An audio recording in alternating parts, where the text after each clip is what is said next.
μπροστά που έχει φύγει. No, I was looking at the video in front of us. I knew it was there, but I didn't know what it looked like.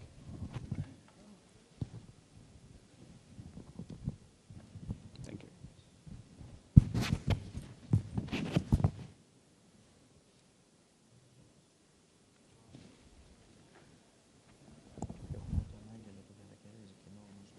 Άντε ρε, πολύ φίλοι. Κάναμε μάστερ στα Αγγλία. Τον Άγγελο ήμασταν στη Euroball όλοι μαζί. Και δεν έτυχε ποτέ να βρεθούμε.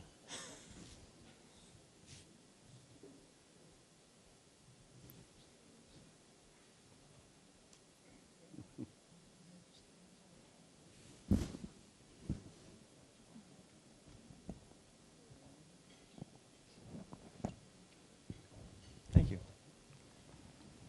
Hello.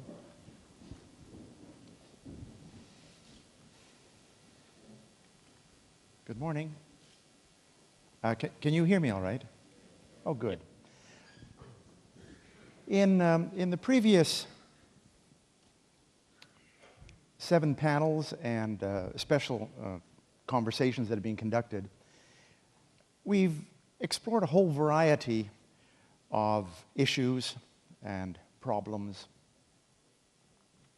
We've also talked a little bit about the extent to which change is sometimes difficult to identify or to execute.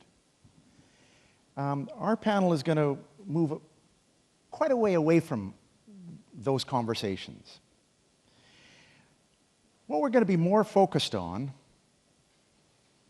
are some of the major changes that are going on that companies have an option, whether they want to adopt these things or suffer the consequences. We're going to talk a little bit about some of the underlying rationale. But our main focus is going to be really on the issue of opportunities as opposed to problems. We have a really interesting and quite diverse panel, although I suspect anybody looking for gender diversity can see very quickly that we don't do particularly well on that. And also when you take a look at age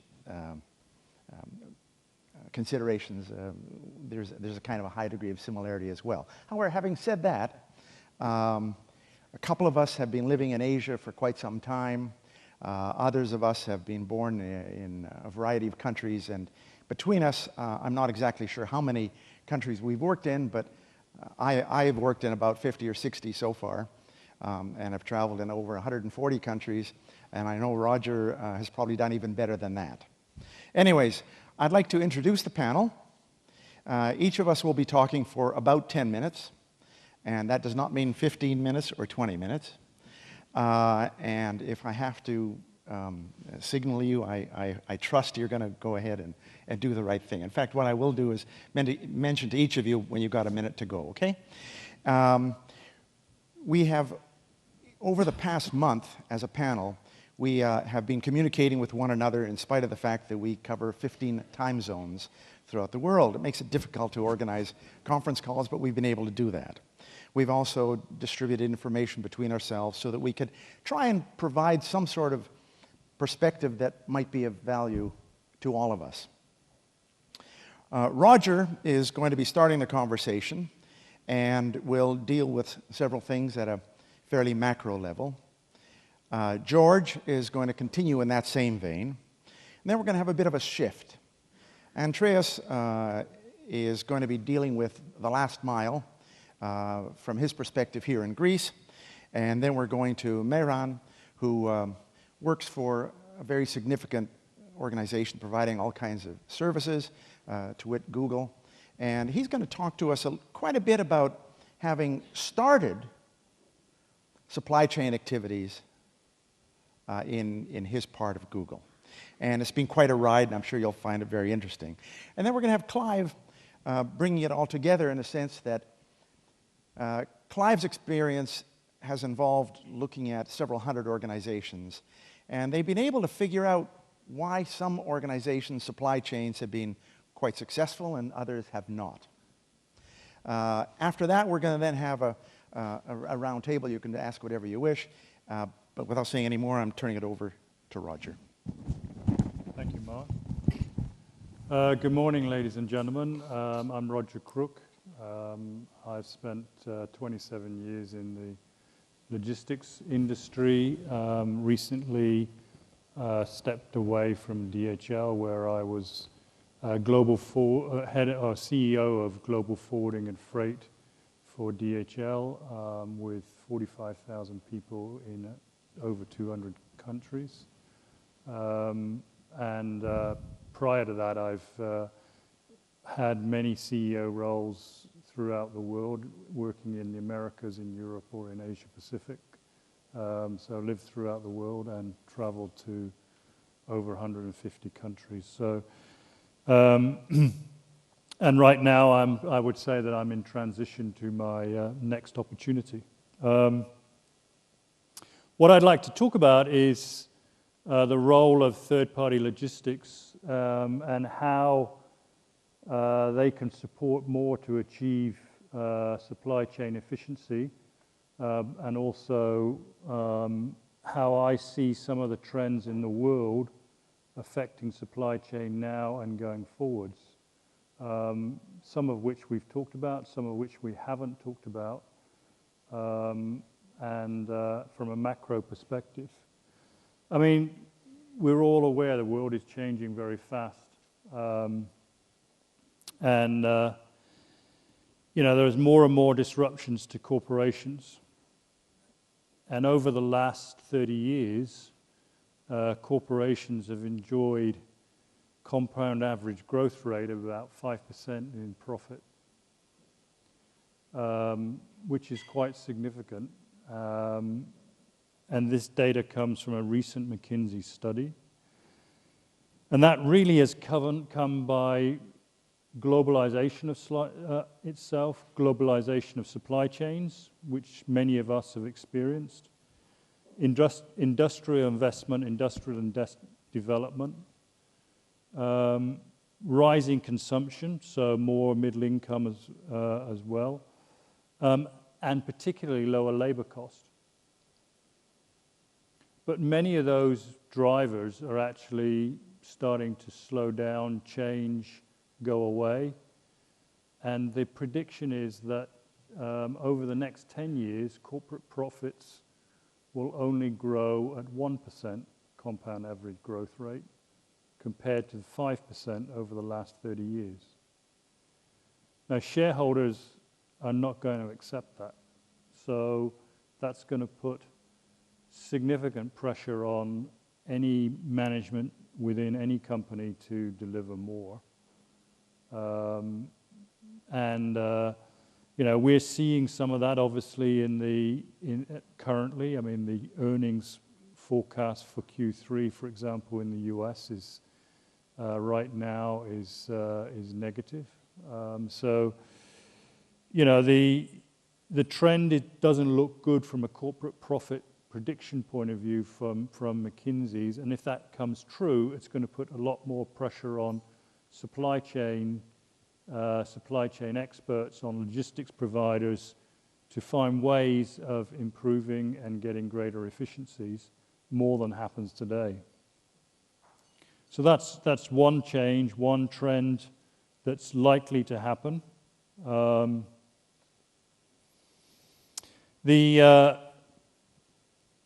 The other trends that are happening, one of this was mentioned this morning.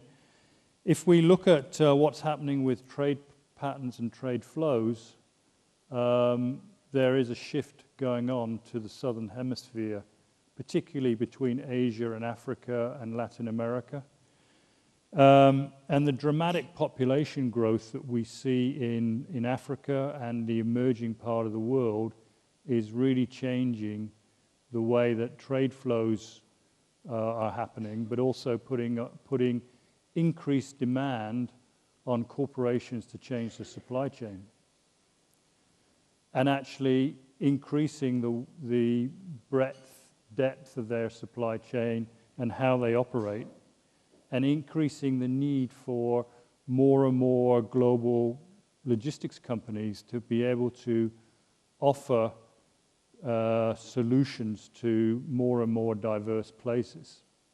At the same time being able to offer solutions to mature markets. So this trend has been going on and will continue. It's going to make the logistics world, make the supply chain world for all corporations operating globally more complex and with significantly more cost to operate, particularly high cost to operate to destinations like in Africa, where it's very difficult with the infrastructure the way it is, or the lack of infrastructure. Another area is talent. I mean, there is a talent shortage everywhere in the logistics industry. Whether you look at 3PL, there's really big shortage of talent. There's big shortage of talent within companies, corporations, and their supply chain expertise. And this can only get worse unless we do something about it. And we can do something about it by actually investing in education, or investing in pulling people through from education up through organizations, which was something what I was doing very much of in DHL, in terms of promoting and giving people opportunities to grow and develop from a very young age. Another trend that I see from a 3PL perspective that is driving change dramatically is consumer behavior, in the sense of consumer demand and the want it now syndrome. I want it immediately. I want my product on my desk today. I want my product delivered to home today. I can't wait till tomorrow. The millennium generation is really here. It's driving e-commerce, and it's going to drive it faster, and it's going to become more and more dominant within our lives. And there are many companies that are coping with it well within logistics or within corporations, and have changed their supply chains. But there are many corporations that, as a 3PL, I see that have actually not managed to change their supply chain for e-commerce. And if they don't, they're likely to die slowly. I can tell you that if you look at the top 2-3 smartphone manufacturers, or the phone manufacturers, as we talked about yesterday,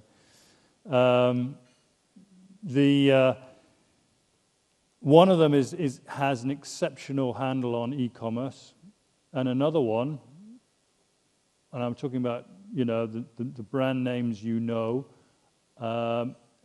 not have a good e-commerce solution for providing to the end user, to the customer.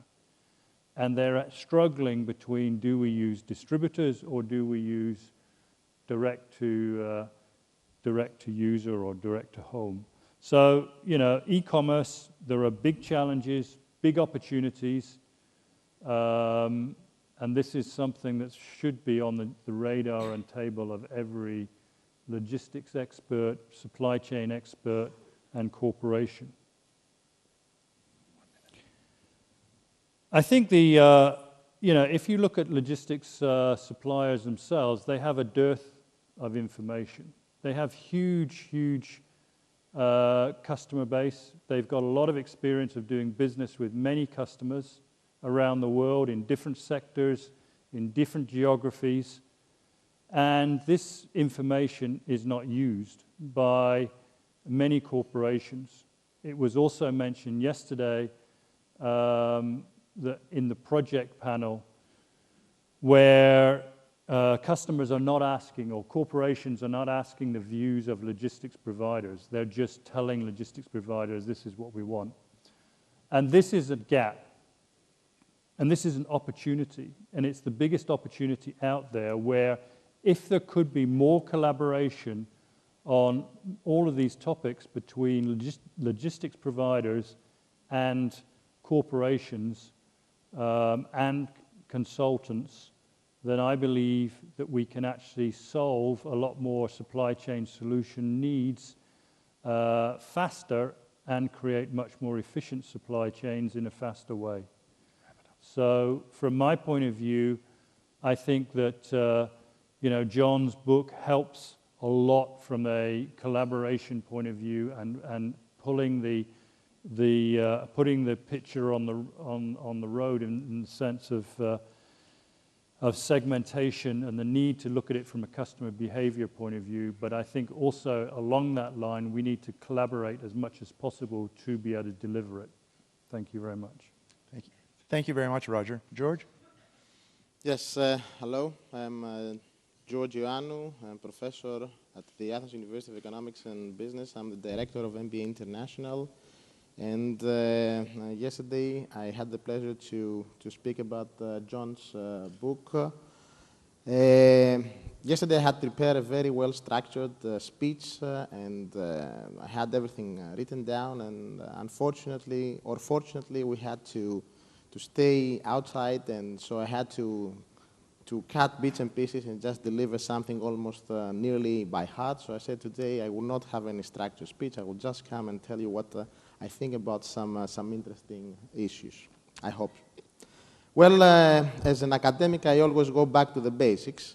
And the basics are that supply chains are nothing more than starting from some raw materials, getting through a maze of flows and a huge network of nodes, and then at the other end you have consumers. So most of the people that are here, and most of you look at this journey of materials, but rarely do we concentrate on the two ends, which is the starting point and the consumers. And I believe that there will be dramatic changes in these two ends in the years to come. So I will give you my perspective on this evolution.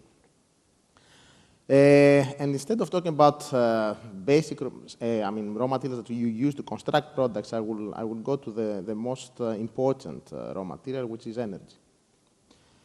Energy is the starting point of everything we do. Either we want to make a product, move it, whatever. And the energy map is going to change dramatically. There have been so many wars about energy, too much money has been invested in energy projects. We can use some of John Gattorna's concepts on campaign supply chains when we deal with energy-related projects, but the map will change.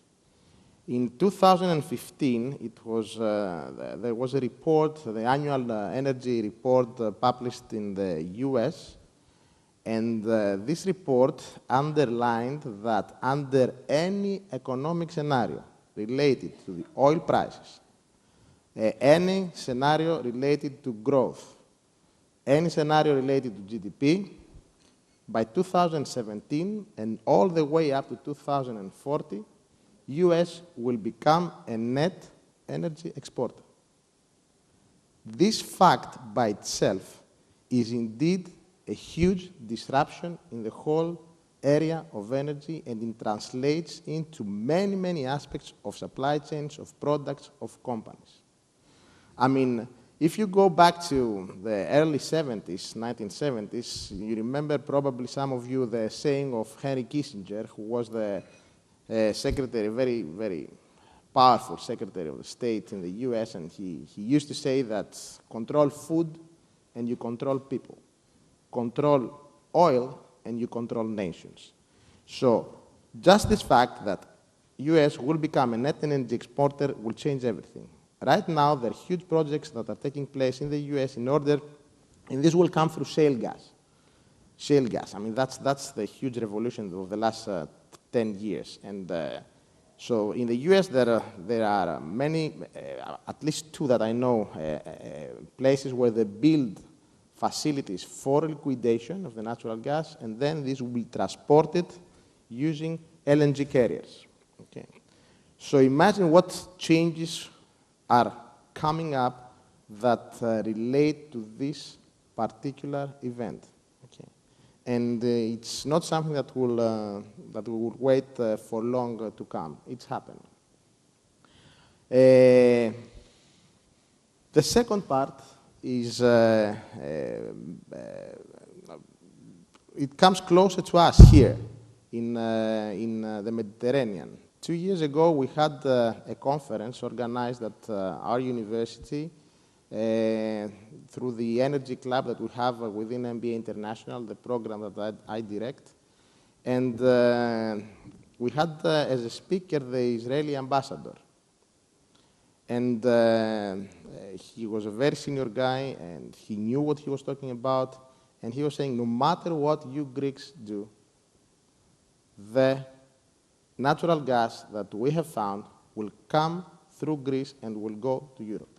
Okay. So even at this particular part of the world, there are some developments that will affect the basis of every supply chain, and this is energy.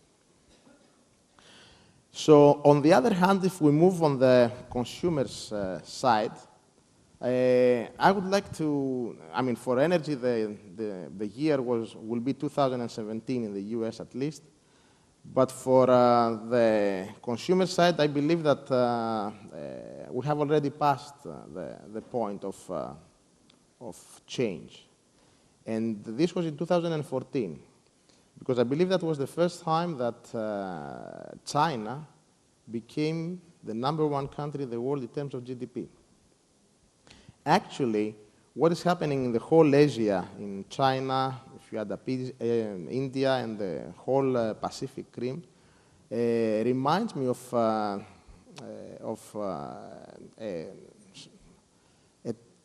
the shifting of tectonic plates. That was mentioned for the first time 3 years ago by Sir Paul Judge during a conference of the Association of MBA's Deans and Directors. Sir Paul had gotten some data about the future of GDP and the past of GDP around the world and aggregated the data in terms of West and East. And he showed us that very soon the GDP of the East will be more than the GDP of the West. And this is not something that we have been used to. We were born and we lived through a world where the GDP of the West was the dominant factor of what was going on. So GDP is an indication of wealth that develops in different countries, and if it shifts towards East, China, India, etc., this will mean that consumers will develop. Up to now, the GDP in China was propelled by infrastructure and production, manufacturing, but the society will raise, and I'm sure consumers will evolve, and they will definitely need products. And we see urbanization in China. You mentioned also Africa, that was mentioned before. So yes, this change of the GDP will lead to new customers, to new consumers, and to new ways of accessing products. So there will be many, many new things to come, many evolutionary things in these particular areas. And I believe the companies of tomorrow, the winners of tomorrow, will try to take advantage of these two developments, energy from one side and the shift of consumers on the other side, and become the leaders. Well, thank you very much. Thank you, George. The notion of the end-to-end that he talked about, the tectonic shifts, the very substantial changes, the potentials for disruption, are really, really quite considerable, especially when you consider it from the point of view of opportunities. We'd like to now shift, instead of end-to-end, the last mile. Andreas.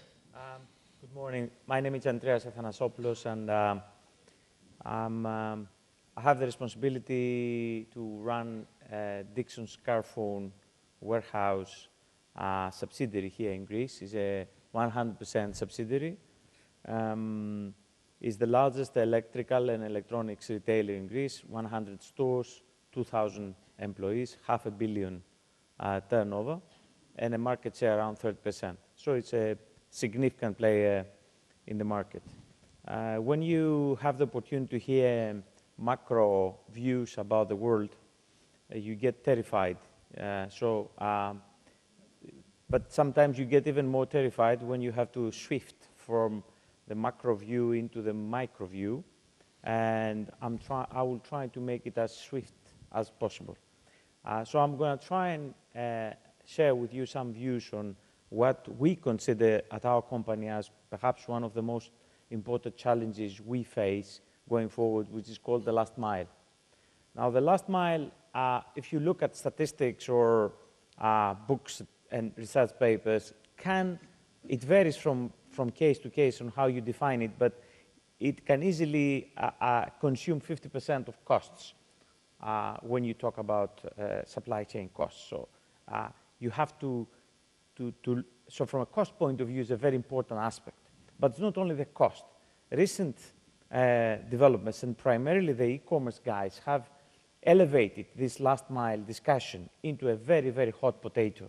So it's not only a cost driver, but it's also a competitive driver, because to a very large extent, if you look at the e-commerce or retail discussion in recent years, there are 3, 4 very important pillars. One is products.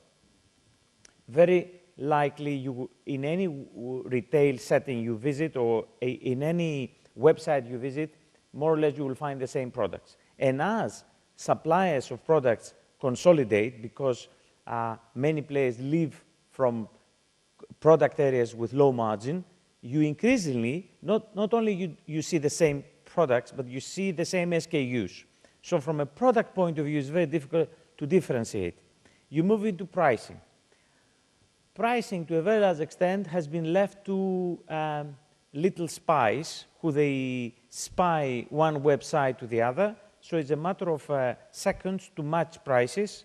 So you can have price competitive advantage for seconds to maybe minutes, maybe hours, but that's it. So what is left is consumer approach and customer service and supply chain, and how to be competitive on that respect. That's why it's not questionable why all these companies have moved their value proposition to strengthen very much their approach to be close to the consumer, fast to the consumer, and as easy as it can. Over there are 2 schools of thought. There's one school of thought: try and find anybody who is driving towards a direction, load him with a basket, and please them to go to a consumer. That can be Uber, that can be drop points, it can be anything. And there's another school of thought that says, well, this is too important to leave it to third parties, so I have to insource it. My group, Dixon's Carphone Group, is to a very large extent biased to the second direction, saying insource it. And the reason we do that is because we are transferring big boxes like refrigerators, and we are transferring big boxes that people want somebody to install it. And not only that, they want somebody to take away the old one to recycle it. And this is a quite considerable business if you think about it. And too many things can go wrong, or things from time to time, things get returned. And if you are not careful enough and you have a refrigerator on the way to a consumer that has a bump somewhere, that can lead to at least 30% cost. The return cost may be more than 30%. So you have to be very careful. So within this sphere of last mile, I would like to add maybe 5 or 6 remarks. One remark is that customers become very, very demanding. So you have to... A recent UPS study in the US about e-commerce and online shoppers says that 93% of customers, when they are online, the same holds when they are offline also, trying to find ways to escape from transportation costs. Nobody wants to pay money to for whatever they purchase to arrive at their home. They feel increasingly, consumers, that this should be a gift. Unfortunately, it's not a free gift, and this is where complications start. So one is you have to respect what consumers want. The second is you have to try and innovate across this last mile journey, and therefore you start making bundles. So in our company, when we move to a specific customer, we try to aggregate all the purchases that this consumer has made, irrespective of whether it's a smartphone or a refrigerator, and go once to the customer. We started doing it from a customer service point of view, because you start getting into all sorts of difficulties, and especially in big cities with a lot of traffic, people hate waiting for somebody to deliver. Therefore, you have to go once. But increasingly, this bundling is becoming very complicated, especially when you use third parties, and you have happened to have one bunch of products in one third party, another one in a different third party. How to aggregate these things to have one visit to a customer, it's a complicated story. So one is respect customers. The second is try and build bundles as an escape to customer service and cost. The third is the transformation of supply chain from the dominant distribution centers or fulfillment centers, as Amazon called them, into a node system of having multiple distribution centers in our country, but in other countries also, to be agile, to try to promise next day delivery and use a single distribution center is becoming increasingly an infeasible task. So you have to start building nodes. Nodes make the problem multi-dimensional, so the optimization there is a bit more complicated, but the way we see it is that we have to think about multi-fulfillment nodes. The fourth dimension is that increasingly the cost of delivering is becoming higher and higher. We see increasingly some of the big guys increasing delivery costs, and therefore you have to be, build more bundles, and at the same time trying to offer alternatives to customers like loyalty schemes that somehow, invisibly, customers spend the money that you spend in order to make transportation. Fifth, all this last mile discussion is putting a lot of pressure on the generic concepts of inventory management, the way we've grown as a mechanism to develop arbitrage between supply and demand. This is what, from a theoretical point of view, you can consider inventory management, but these days we need much more dynamic inventory management, and dynamic inventory management is easy to say, but much more difficult to implement and deploy throughout the system. But the way the pressures of last mile will be mounting as we proceed, and therefore the way we manage inventory needs to be rethought. And the last remark I'd like to make is that this last mile discussion is not only opening the forward challenge, but also the backward challenge. So if you are very good at last mile in delivering items to consumers, you have to be very fast and effective insofar as the returns policy is concerned. And this is where people also struggle. The cost of returns can be immense. In our company, we're trying to manage this cost of returns in two ways. One is by pushing more consumers to install the products. So when you install the products, you increase the opportunity that the customer tells you, yes, this is what I wanted, and that's it. And secondly, whatever happens, you see it in front of you. So if there is an accident to the product, you can negotiate on the spot, and we have an e-commerce technology to renegotiate on the spot the customer a discount in order to keep the product, in order instead of taking the product back. So the reverse gear into the last mile is as important the forward gear. So these 6 remarks I would like to make on a topic that I think will be much more prolific and much more important in the years to come, because the major e-commerce suppliers are pace setters on this specific topic, and whoever wants to survive in this retail new world has to be very effective on the last mile. Thank you very much. Thank you. Miran. Oh, thank you.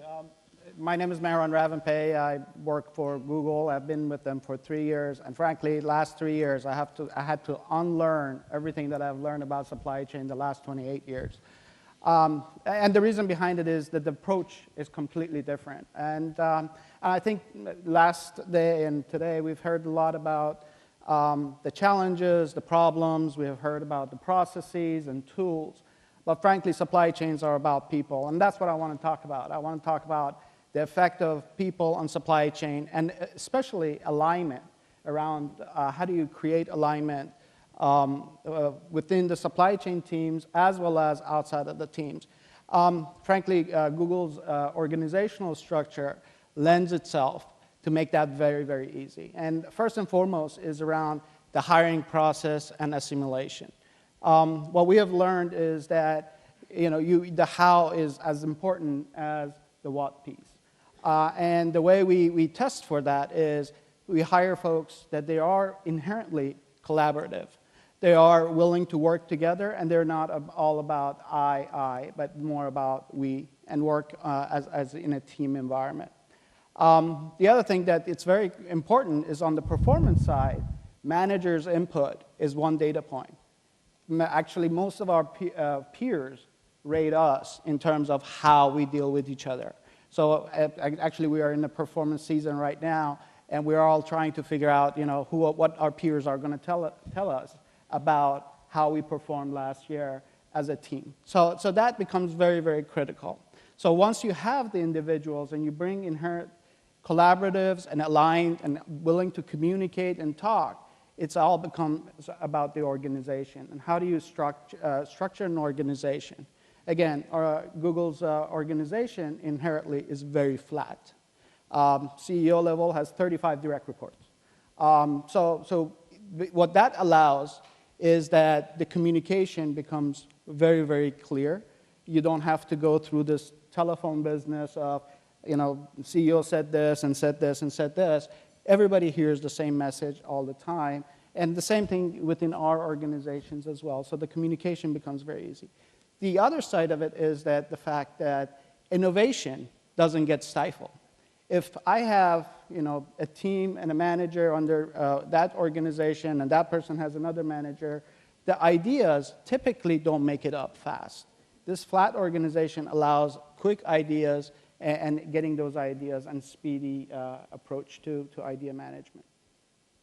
Also, at the team level, what we have done is this is a very global setup, so we have very clear understanding of roles and responsibilities, even though it's a very, very flat setup organization.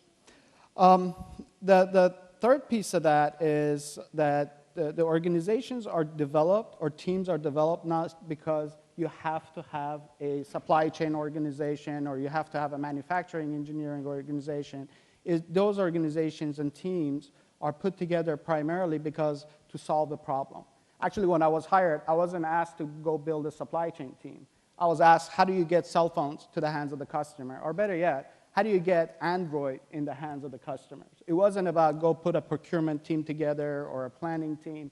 We had to develop those muscles, but what we had to do was to solve a big problem, not necessarily go create an organization, build a hierarchy, and try to feed that monster. And those organizations, if they're not needed, and once you achieved what you have to achieve, are dismantled, and folks go and work on different projects or programs, which is very, very uncomfortable, but very, very effective in terms of dealing with, again, building ideas and getting alignment around a project or program or solving a major problem.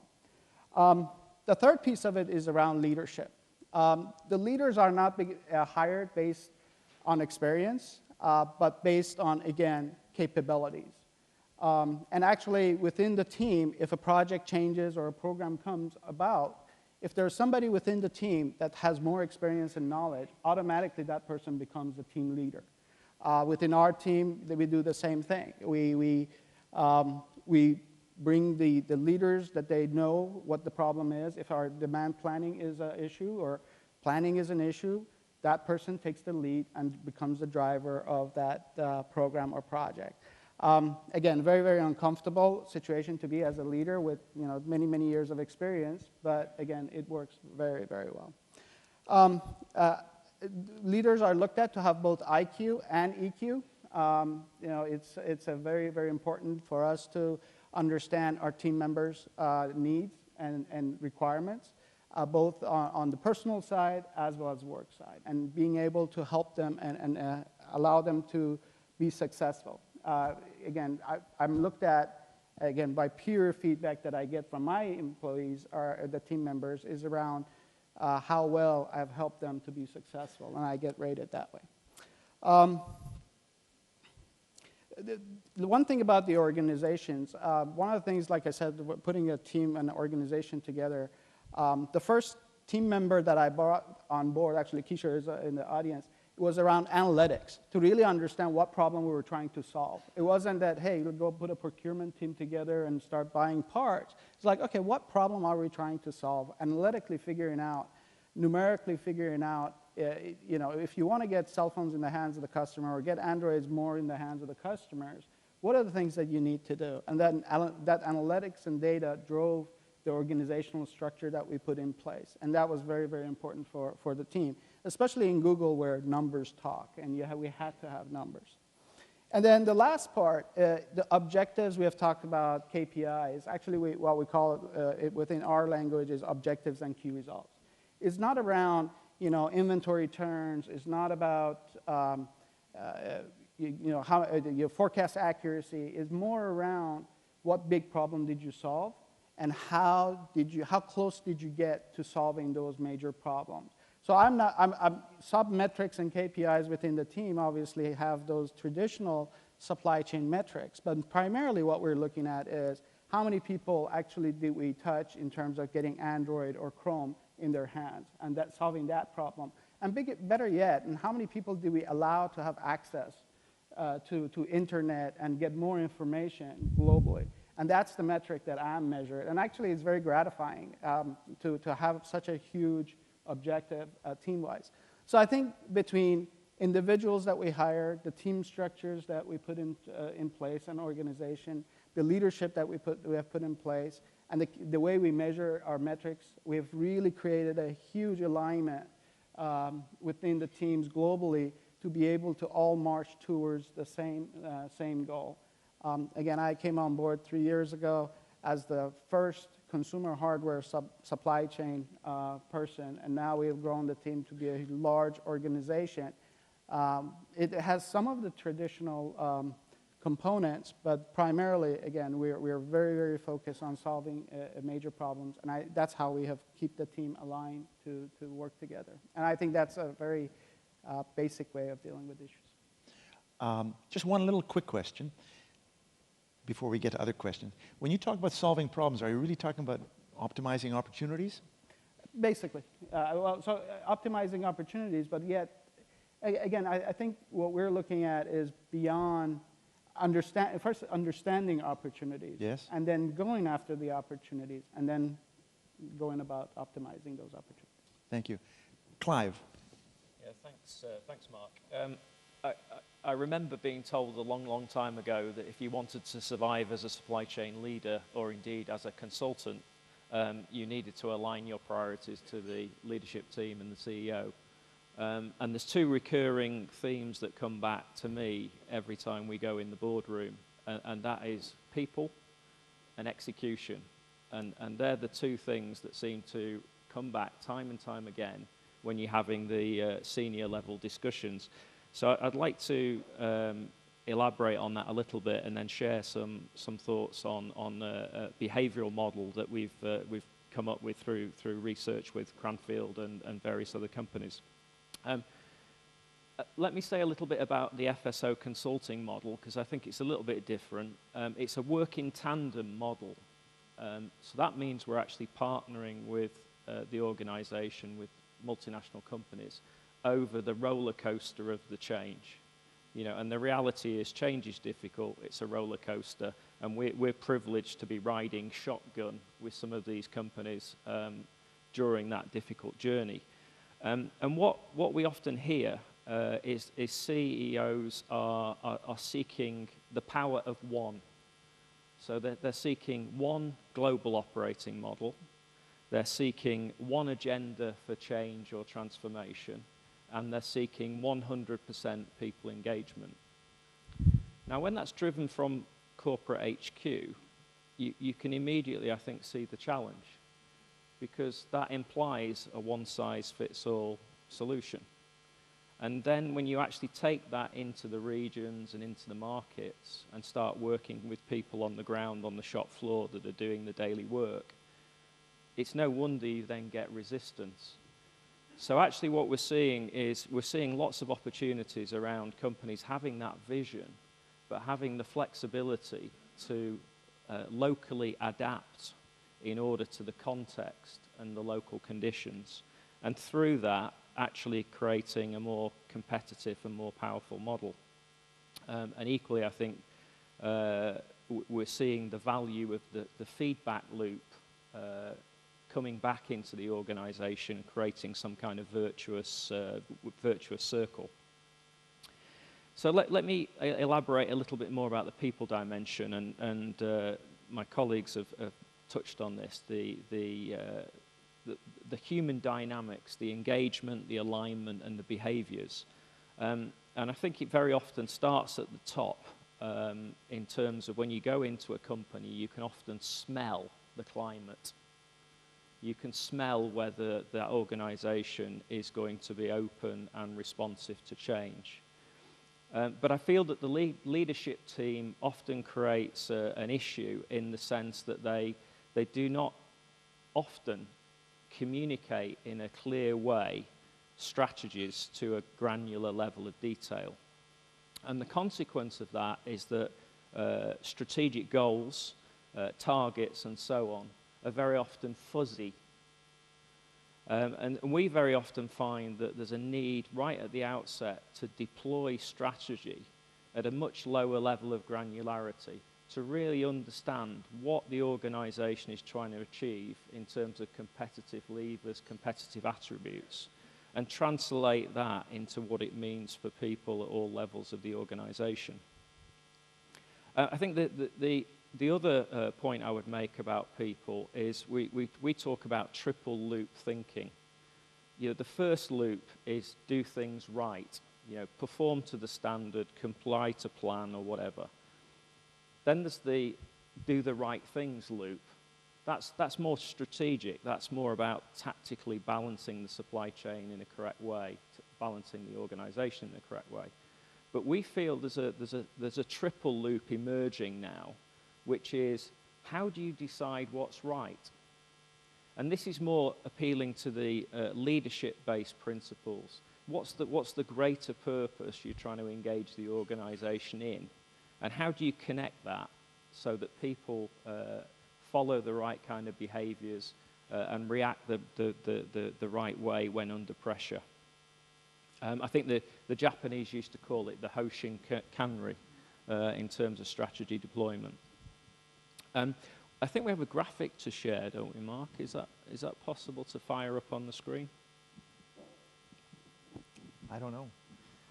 If it doesn't happen, it doesn't matter. Coming out of the research that we did with Cranfield School of Management in 2012, we covered about 200 organizations. And what we found, there was behavioral models in the way in which companies were executing supply chain strategy and the way in which they were developing supply chain strategy.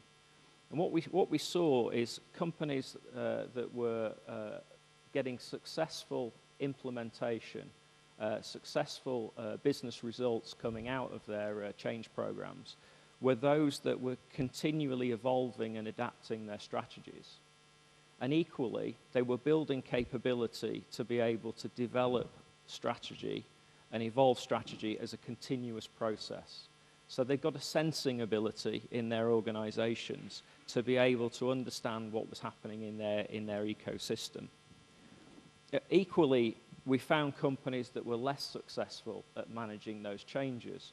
And we saw those as very much reactive organizations. They were done to, if I can use that phrase.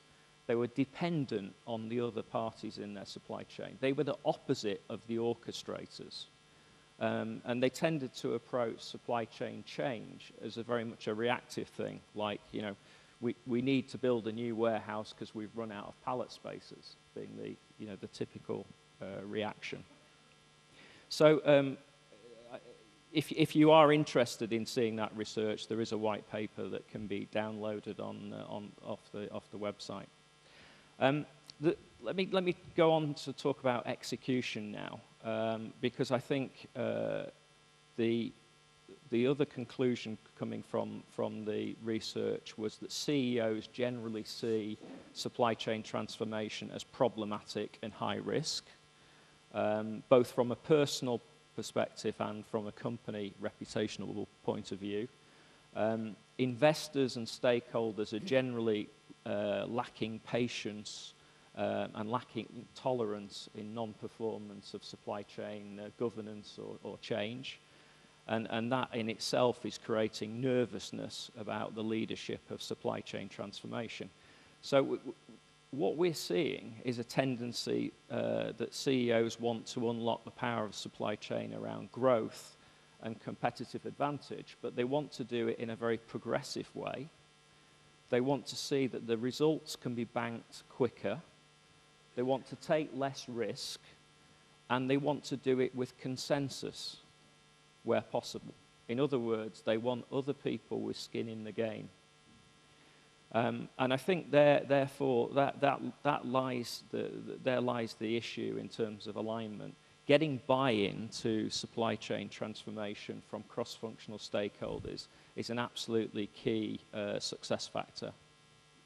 And secondly, I think there's a move away from big bang projects towards lots of small incremental wins that progressively move the organization towards their vision. Roddy and I were talking earlier, actually, the risk in that is that these projects then become isolated improvement actions rather than a transformational program pushing towards a single agenda that would have a major impact on competitive advantage. Excellence in execution is not a small topic. We heard from Don at Llamasoft about 60% of the supply chain costs getting locked in at the design stage. You know, there's still 40% of the opportunity of supply chain performance coming from execution losses. So actually, you know, focusing on the detail of execution and execution performance is a key win that companies can go after. And I'm a great believer that customer centricity in the way in which companies look at those non-value-added activities in their end-to-end supply chains, that's something that is very good for giving a consistency of purpose, helping to address the why are we doing it this way, and then to really challenge the organization to say, you know, is this truly value-added in the eyes of our customer segment?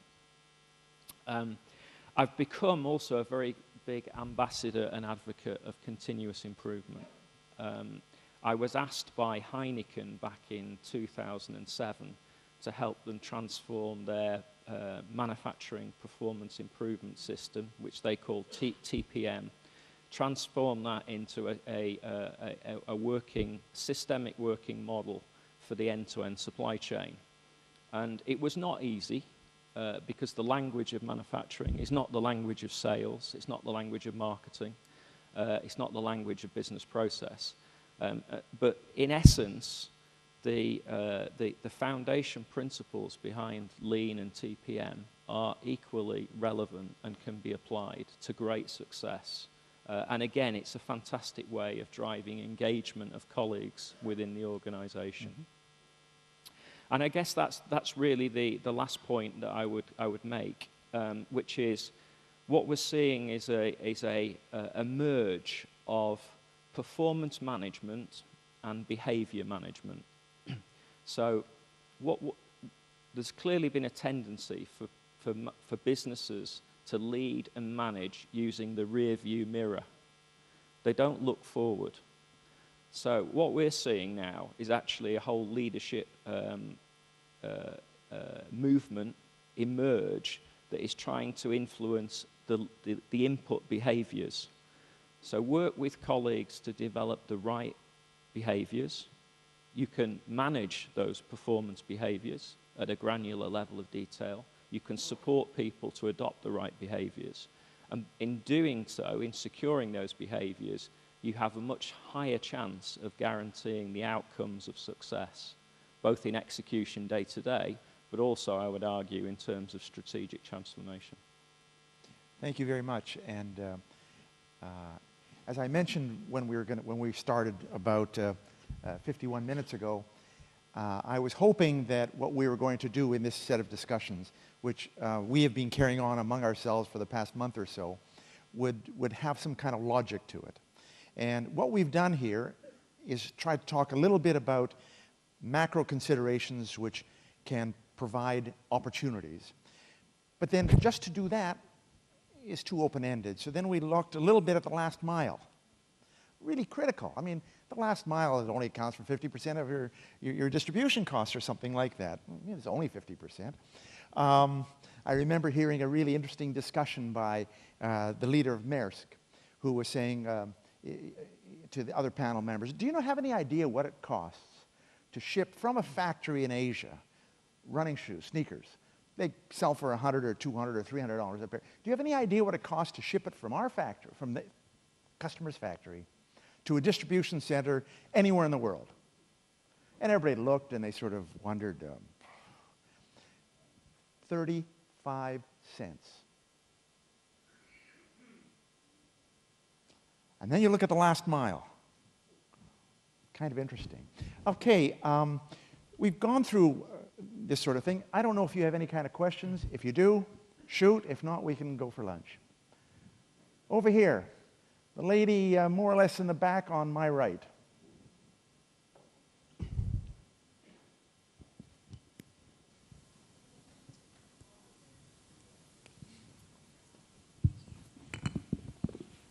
Can you hear me? Yeah. I'm Heidi. I have a consultancy agency called +7. And in this consultancy agency, I have, of course, a lot of different types of clients. And I've heard during this conference from many different perspectives that supply chain is about people. And when my phone rings, it's often because some people in one end of the world did not understand what people were saying in the other end of the world. And what I'm hearing from you today is also about management versus leadership, and I got the understanding that you were selecting the team leaders based on an analytic approach and who would have the best references to drive a certain project. My own idea is that it's very rare to find a project manager or a person who would have the same IQ as EQ. I'm not trying to be provocative, but you made it sound very easy to just, we find somebody who will have the analytic approach and then they will just do the EQ by themselves. But I'm looking to hear what you're really doing to nature or nurture the cross-cultural behaviors between your team, as you mentioned, being in a global setup. Thank you. This question, you're addressing that question to Mehran, is that it, or anybody? Yes, sorry, yeah, yes, sure. I am. So actually it's very easy. No, it's not. It's very, very difficult to find folks that they have the same right level of IQ and EQ, absolutely. I think our company is fortunate enough to have a very, very large pool of applicants. And I think that allows us to be very, very have the opportunity to have that selection, the right selection of the EQ and IQ. I think the other part that we talked about is, like you said, communication and how you collaborate globally where the language differences and cultural differences. One of the things that we do, and folks do a lot, is around cross-pollination of folks moving to different parts of the world. I have, within my team, the last 3 years, I've had 3 folks that actually moved from Mountain View to Asia, moving to Ireland, different places in the world. And that cross-pollination allows actually the leaders to be where they need to be to drive the project, but also learn more about that culture rather than sitting in Mountain View and orchestrating things from the God pod, if you will. So moving to the source helps.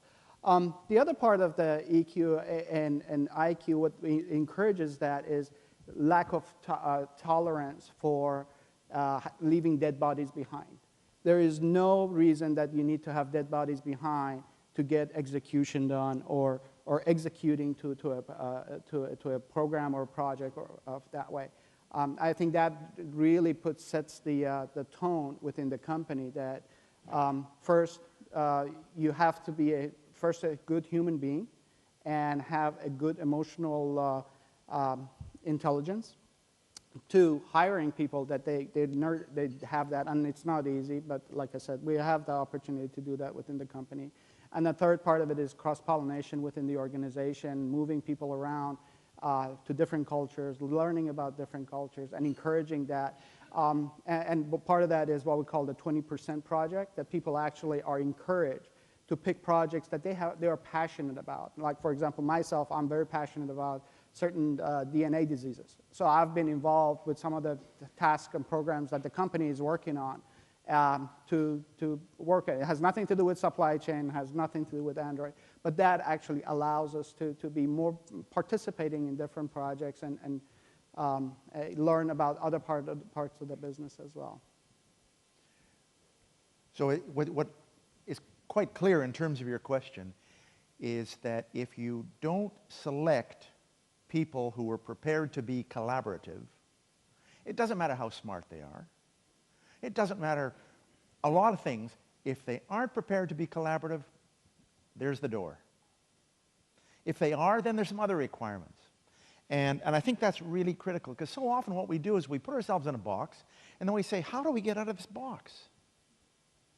Well, maybe we shouldn't have got in it in the first place. And I think that's really where, you know, it may sound trite and silly. I'm good at doing trite and silly. You start where you start.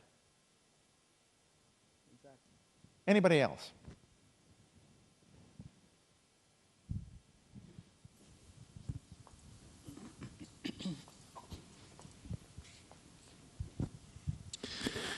Hello from me. My name is Kostas from Minerva, Greece.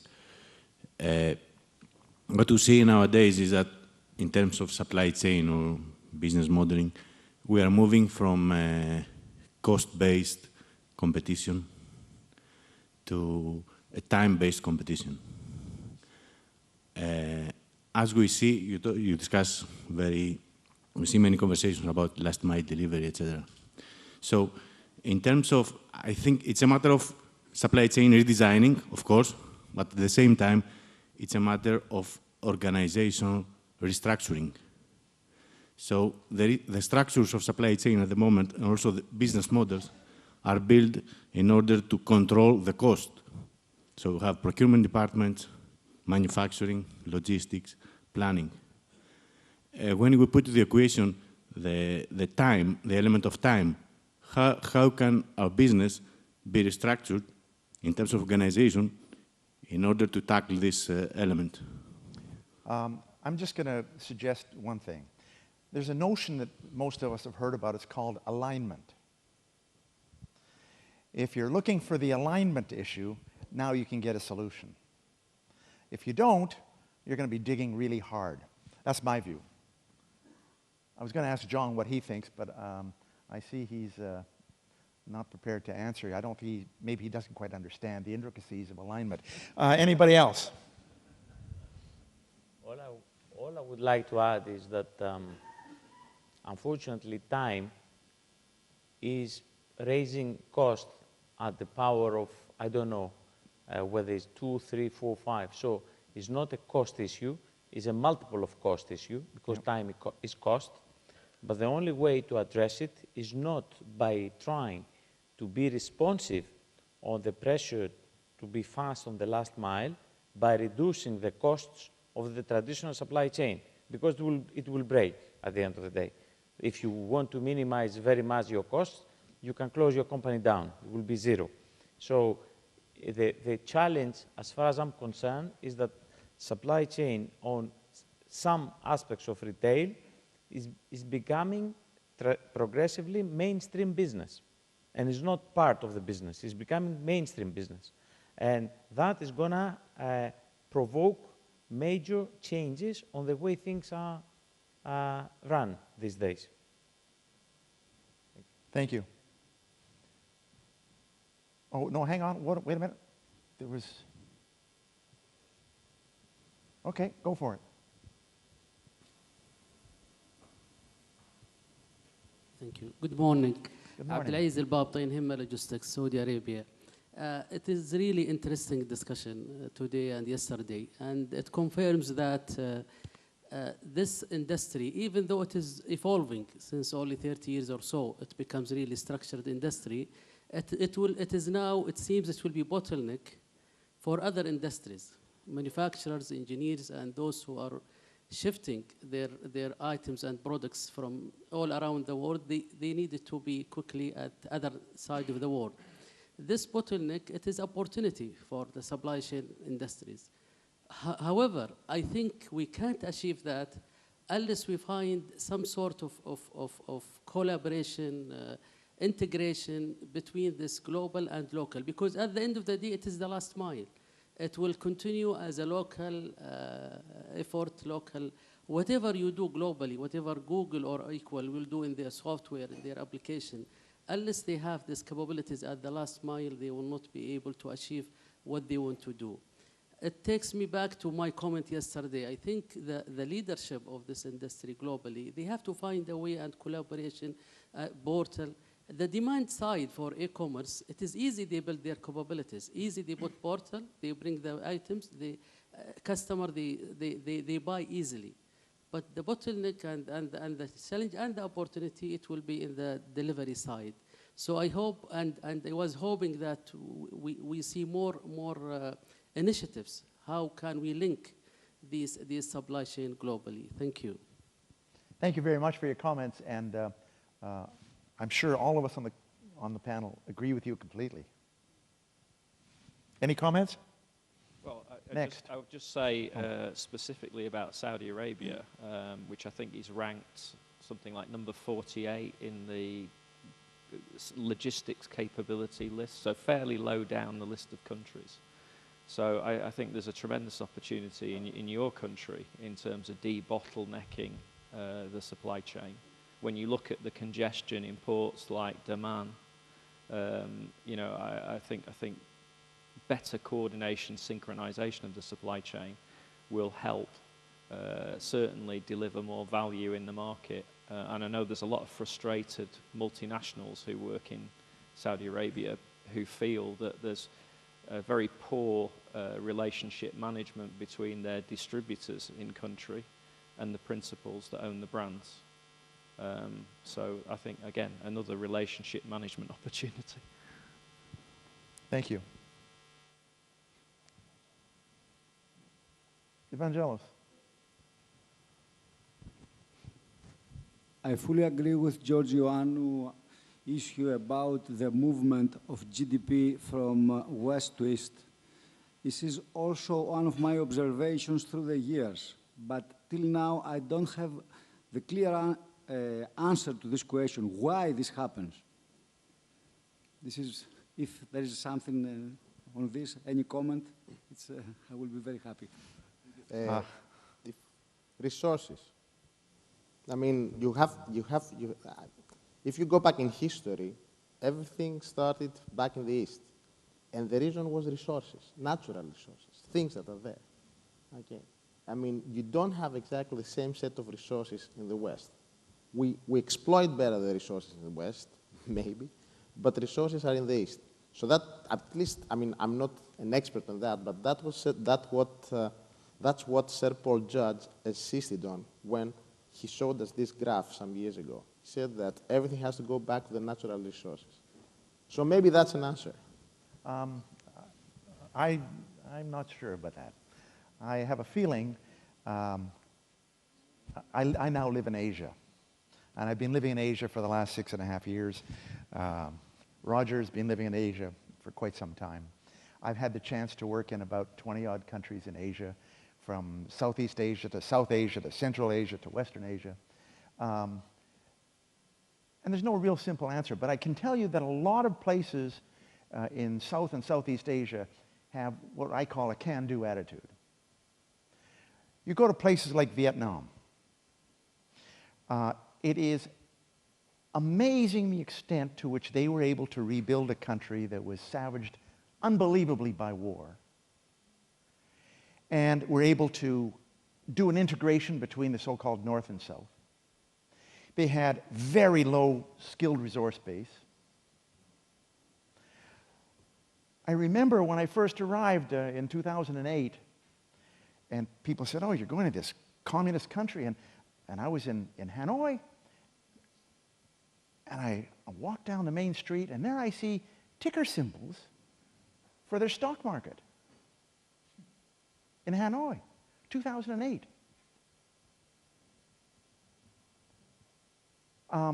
The attitude of can do, will do, and we'll figure it out, and we're going to learn quickly, permeates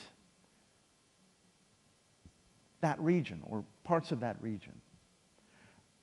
I have never come across a country that has been so destroyed, so fundamentally destroyed, and still being able to rebuild it as quickly as they did from such a low base. I don't think that's a natural resource.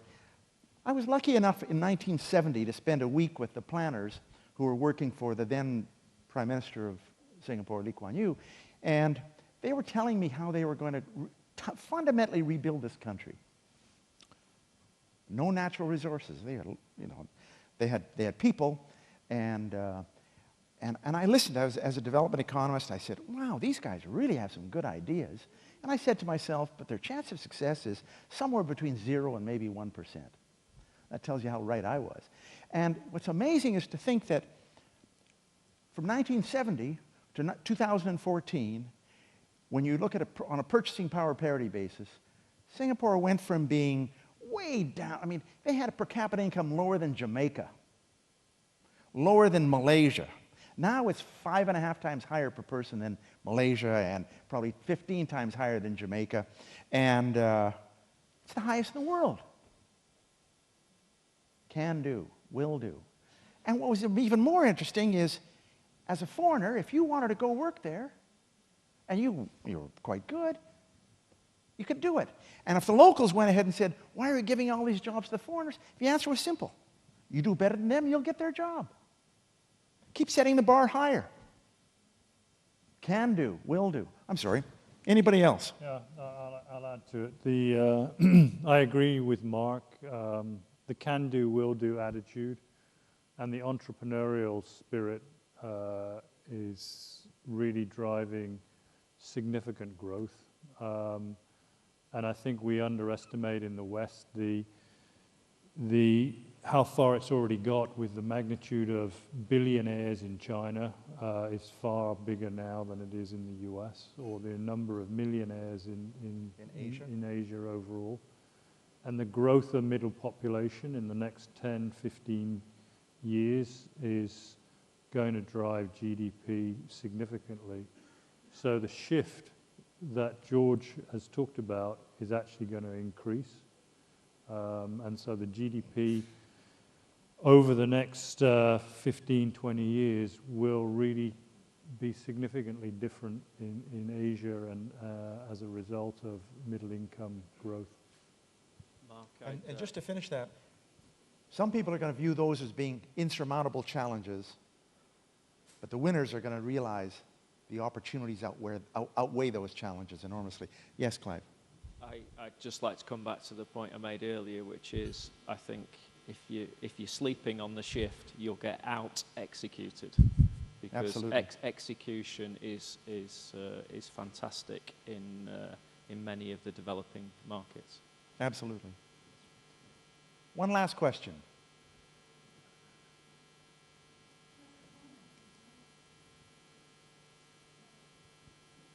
I would like to agree with you for what you said about Vietnam. And maybe one other point we don't examine is the vision of the country, which makes people do something. For example, as we had the Olympic Games here, and there was a vision in the country, and everyone helped, and we're all together. So I think also the vision to make your country better helps also to that direction. Vision is necessary, but not sufficient. Yeah, I agree. Clive just mentioned the word execution. We're not talking about hanging people here. We're talking about doing things. Yeah. And that's the other half of the equation. Yes, vision, but also makes people do Yes. things. Yes. But I think that's what I was also saying about principles-based leadership. So whether it's a vision of a country or a vision of a company, engaging people in a greater why is going to be a big differentiator for competitive performance. I think we ought to wrap up. Lunchtime? No. There's another panel. One more panel. Oh, we have another. I'm sorry. I apologize. I thought that we.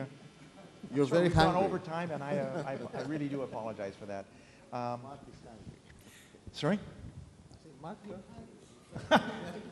One track mind. Yeah. Thank you, Mark. Yes, we're done. Thank you. You've been a wonderful chairman, and thank you to the CEO panel.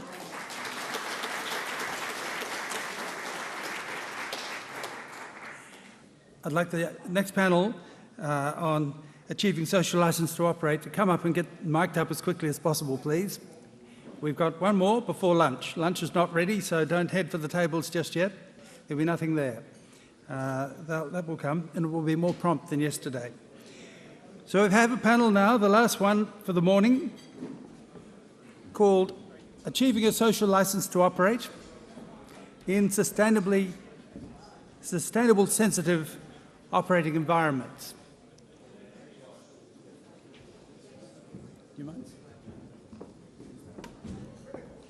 And the chair of this panel is Catherine Tay White, CEO of a business called Future Eye.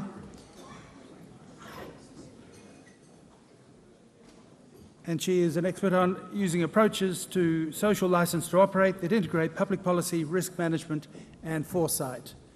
Catherine, I'm looking for you and the panel. Thank you, Mark. Have we got Catherine's panel?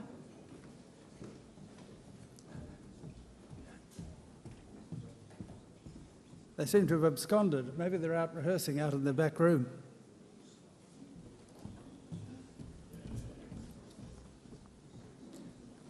Jackie?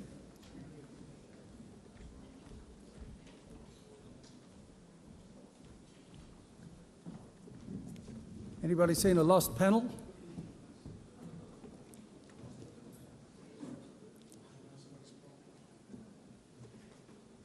John, we're missing panel 9.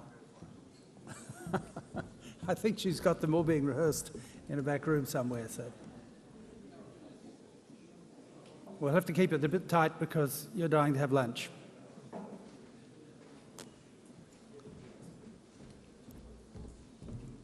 Lunch will be organised differently today. It'll be on the tables when we get out there after this panel, and we'll get it all done more on time so we're able to complete the rest of the afternoon.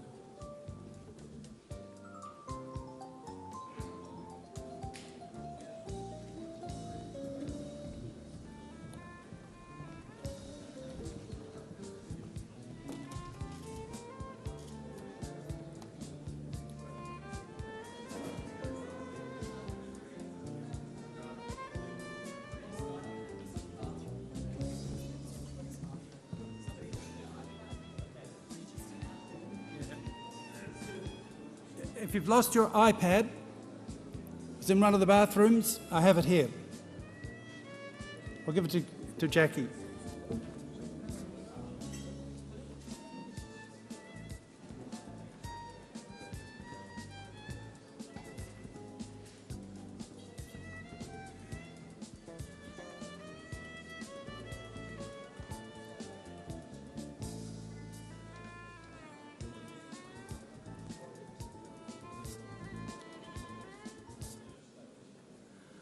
All right, Catherine, over to you. Thank you. Yeah. Oh, perfect. All right. Well, welcome to our panel. Have a seat. Oh, autocorrect. Autocorrect shows me as the white. I'm actually Tay White. We have a conversation really today about something that's just happened. It's the first time in the history of the world that 193 countries have got together to deliver and ratify at the UN General Assembly over the last 2 days the world's global goals, called the Sustainable Development Targets and Goals. What you see up on the screen there is the official framework that we're all heading towards now, unified for the first time between developed and developing countries, to say these are the goals that we want to see delivered. And really beginning from the 1st of January 2016, this is the agenda that will drive sustainable development. So what's this about? The reason why it's so important is that, you know, we've heard over the last couple of days about some of the challenges we have, where we're going to have as many as 7.9 billion people, is that the right number?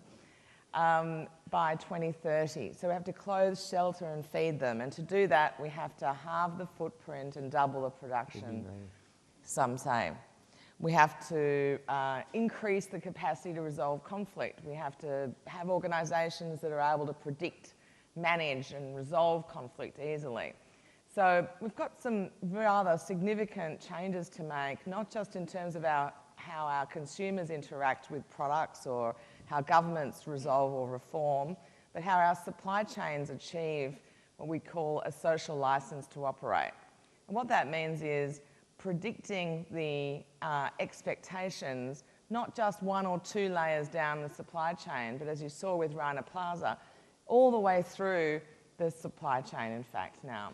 So that was 6 layers of responsibility that were expected of companies that had not just their ethics, but their suppliers' ethics and their suppliers' ethics, 6 levels down through the supply chain, challenged based on the labour rights, the human rights.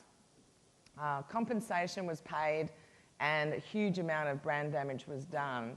And most importantly, what was established in terms of this area of social licence in a supply chain is that you can't push responsibility down through just legal requirements, having your supplier just sign something saying they understand the environmental and social requirements of your organisation.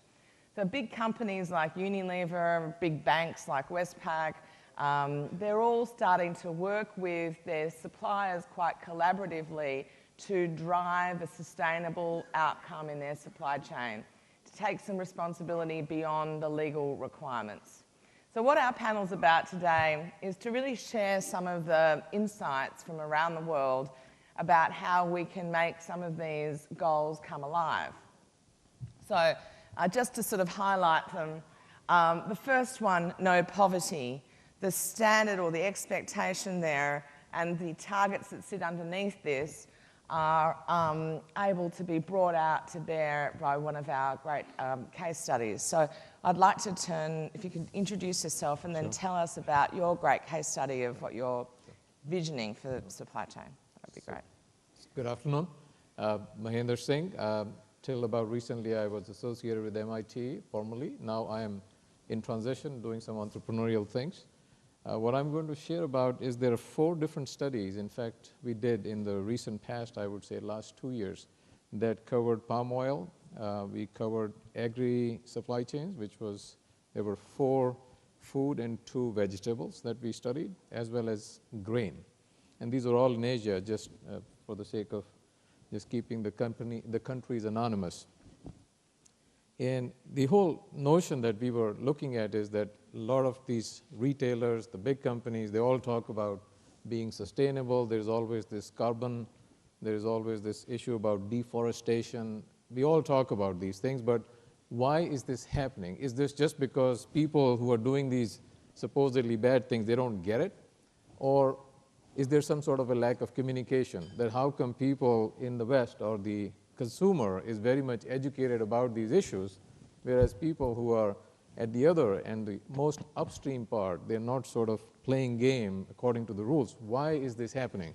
So we started looking at this whole value stream mapping in these different areas that I mentioned. So we looked at palm oil, and in palm oil, we specifically focused on the small farm holders. So of course, if you understand the whole supply chain, there are some big players, there are people who kind of aggregate these small farmers, but then they are about 30% are outside of this, the structured or the formalized palm oil supply chain.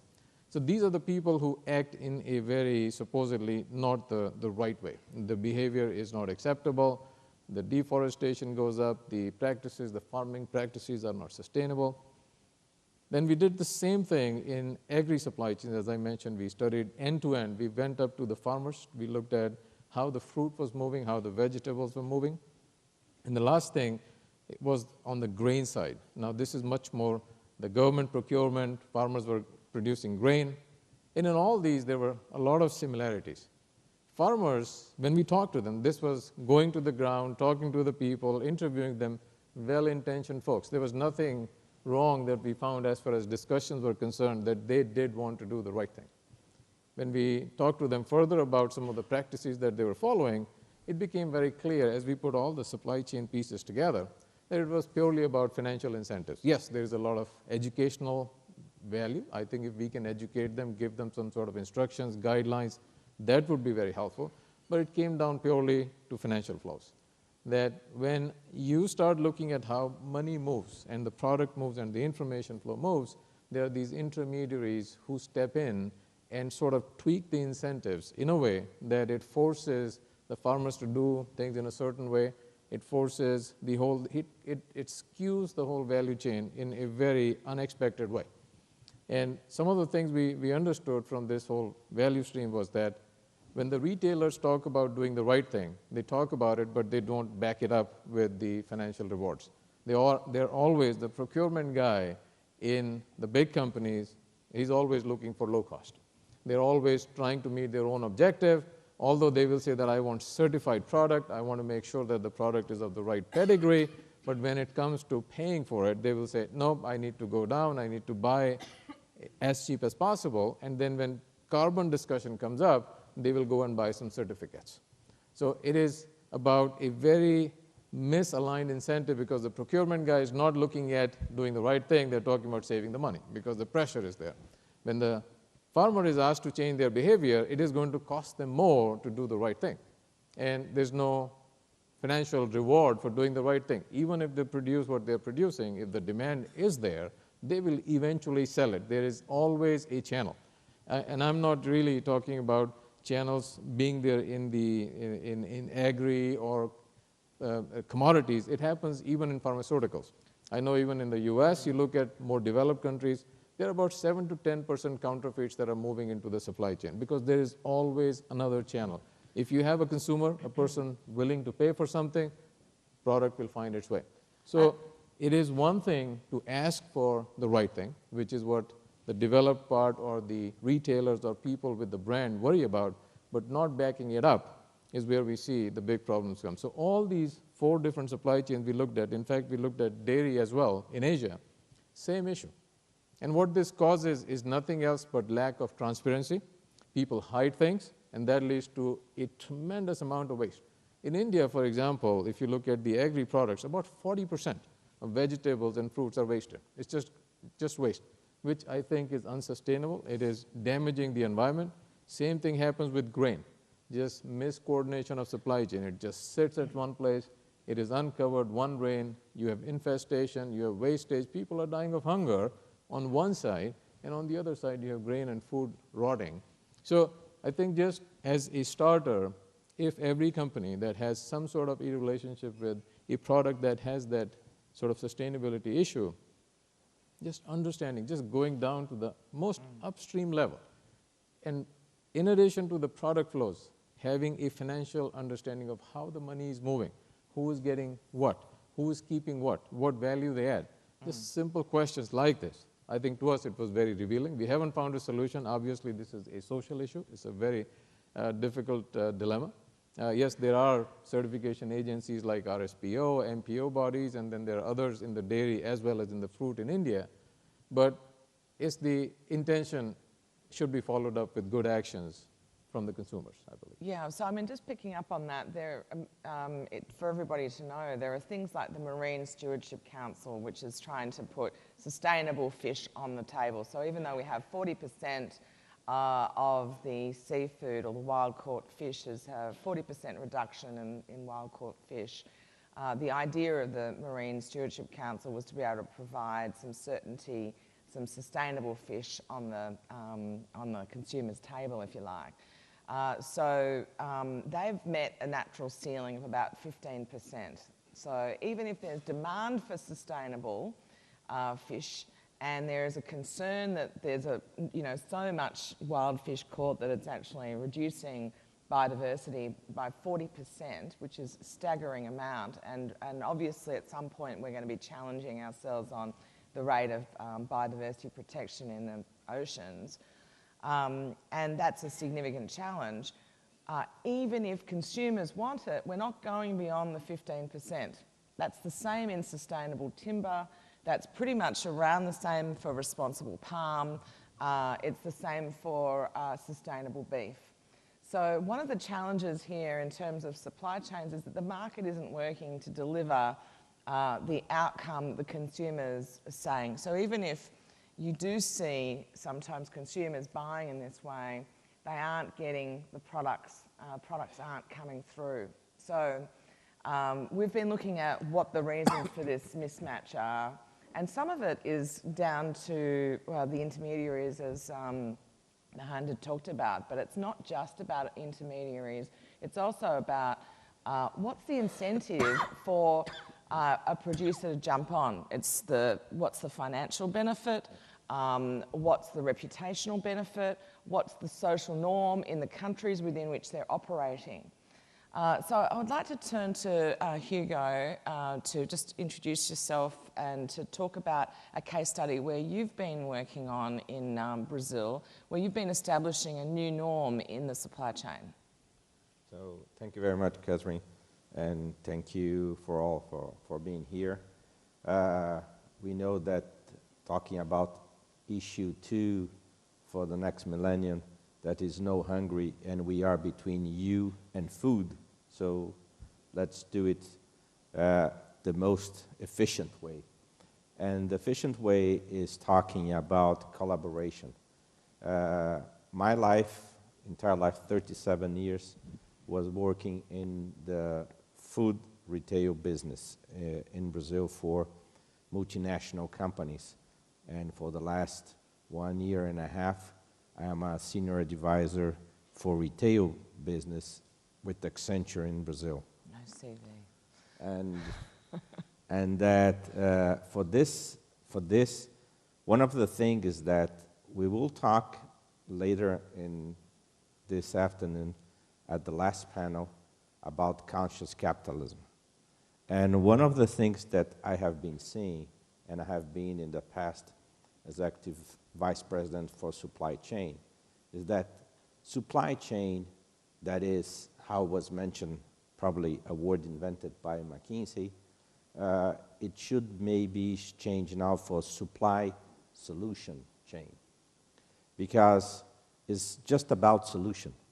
Solution to the next one on the chain. That means from the raw material to the transformer, to the sender, to the retailer, to the consumer, and today to the sustainable disposal of the product. And when we are talking about supply solution chain, we are talking about cooperation. And what was mentioned from yesterday and today, we need to look much more to win-win-win-win-win solutions, because zero-sum relation have no more place in this world. And one of the discussions that we have is that if we take just Brazil, the last decade, we brought more than 60 million people to middle class. If we see China, if we see India, this is much higher numbers. And if we see East Europe, it's important numbers. That means all these people want to consume, and they have the right to. And we cannot say, sorry, guys, you're late. We already consumed everything that we could, and now you need to change your behavior because we already did our part. So we need to work together to change the entire behavior. Sustainability is about 4 things. We need, first, new technology. We were talking about plantation. We are talking about productivity. Yesterday, we were talking about India. India, the big challenge, because they are minifundios. So the land is very small, and the question is how to be very high productive there if you even can feed your population. Because one of the things that we can see is that food do not pay the luxury to make tourism. So food is something that the better way is to have a supply chain very short, fresh, quick, to avoid any other effects that this provoke. So when I was working for my last employer, that was GPA, Grupo Pão de Açúcar, the largest food retailer in Brazil, acquired by Casino Group in France in 1999, and now in 2012 became the controller of that company. We launched the program called Faces from Brazil, or Caras do Brasil, that was to develop products from sustainable management regions to sell in our stores. And that means that people that develop products in a sustainable management way, that means that next generations will remain doing the same things the same way. They don't need to move. And this is an important impact. In Brazil, in the 60s, 70% of the population live in rural areas. Today is 9% and decreasing. Who will plant for the 200 million people that are living in the urban areas? So this is a big challenge, and it's happening everywhere. So Caras do Brasil, talking about supply chain, was identifying sources of sustainable management products that are good products, but they have 2 major problems. They have a distribution problem, and they have a cash flow problem. So what the company did, instead of squeezing the supplier, was giving them the capability to cash their sales in 5 days. The second thing is that they don't need to worry about the logistic. We will take care about that. The only thing that we said is that you need to put a barcode, and you need to put, if it is 12 in a box, put 12 in the box. It doesn't matter the box. You ship us. And we will handle this competing to huge trucks arriving for all the productivity. Is more expensive? Yes, it is. But again, it's a win-win process that is still there and bringing a lot of wealth to those communities, what is very important. The second example that is very, very interesting is that when very strong retailer competitors come together to work for a better world. What is very difficult, because we are very, very competitive between us. That means Carrefour, Walmart, and GPA, that's Casino, and now Cencosud from Chile also is in this block. We decided together to not sell, that means do not buy meat, beef from deforestation area. That means need to be certified. But this is not only a question of sustainability, it's a question of health as well. Because when you are buying from deforestation, means that you are buying from slaughter houses that are not certified. And this is a question of people health. So the big challenge today is how we can give all these new necessities for this new incoming middle class that are between commas starving to consume, and balance this with the right system. Another thing that is very challenging in my country is that it's a continental country with 27 states with 27 different fiscal regulations. So in my country, a straight is not the shortest path between 2 points. And this is, again, a very important impact in sustainability.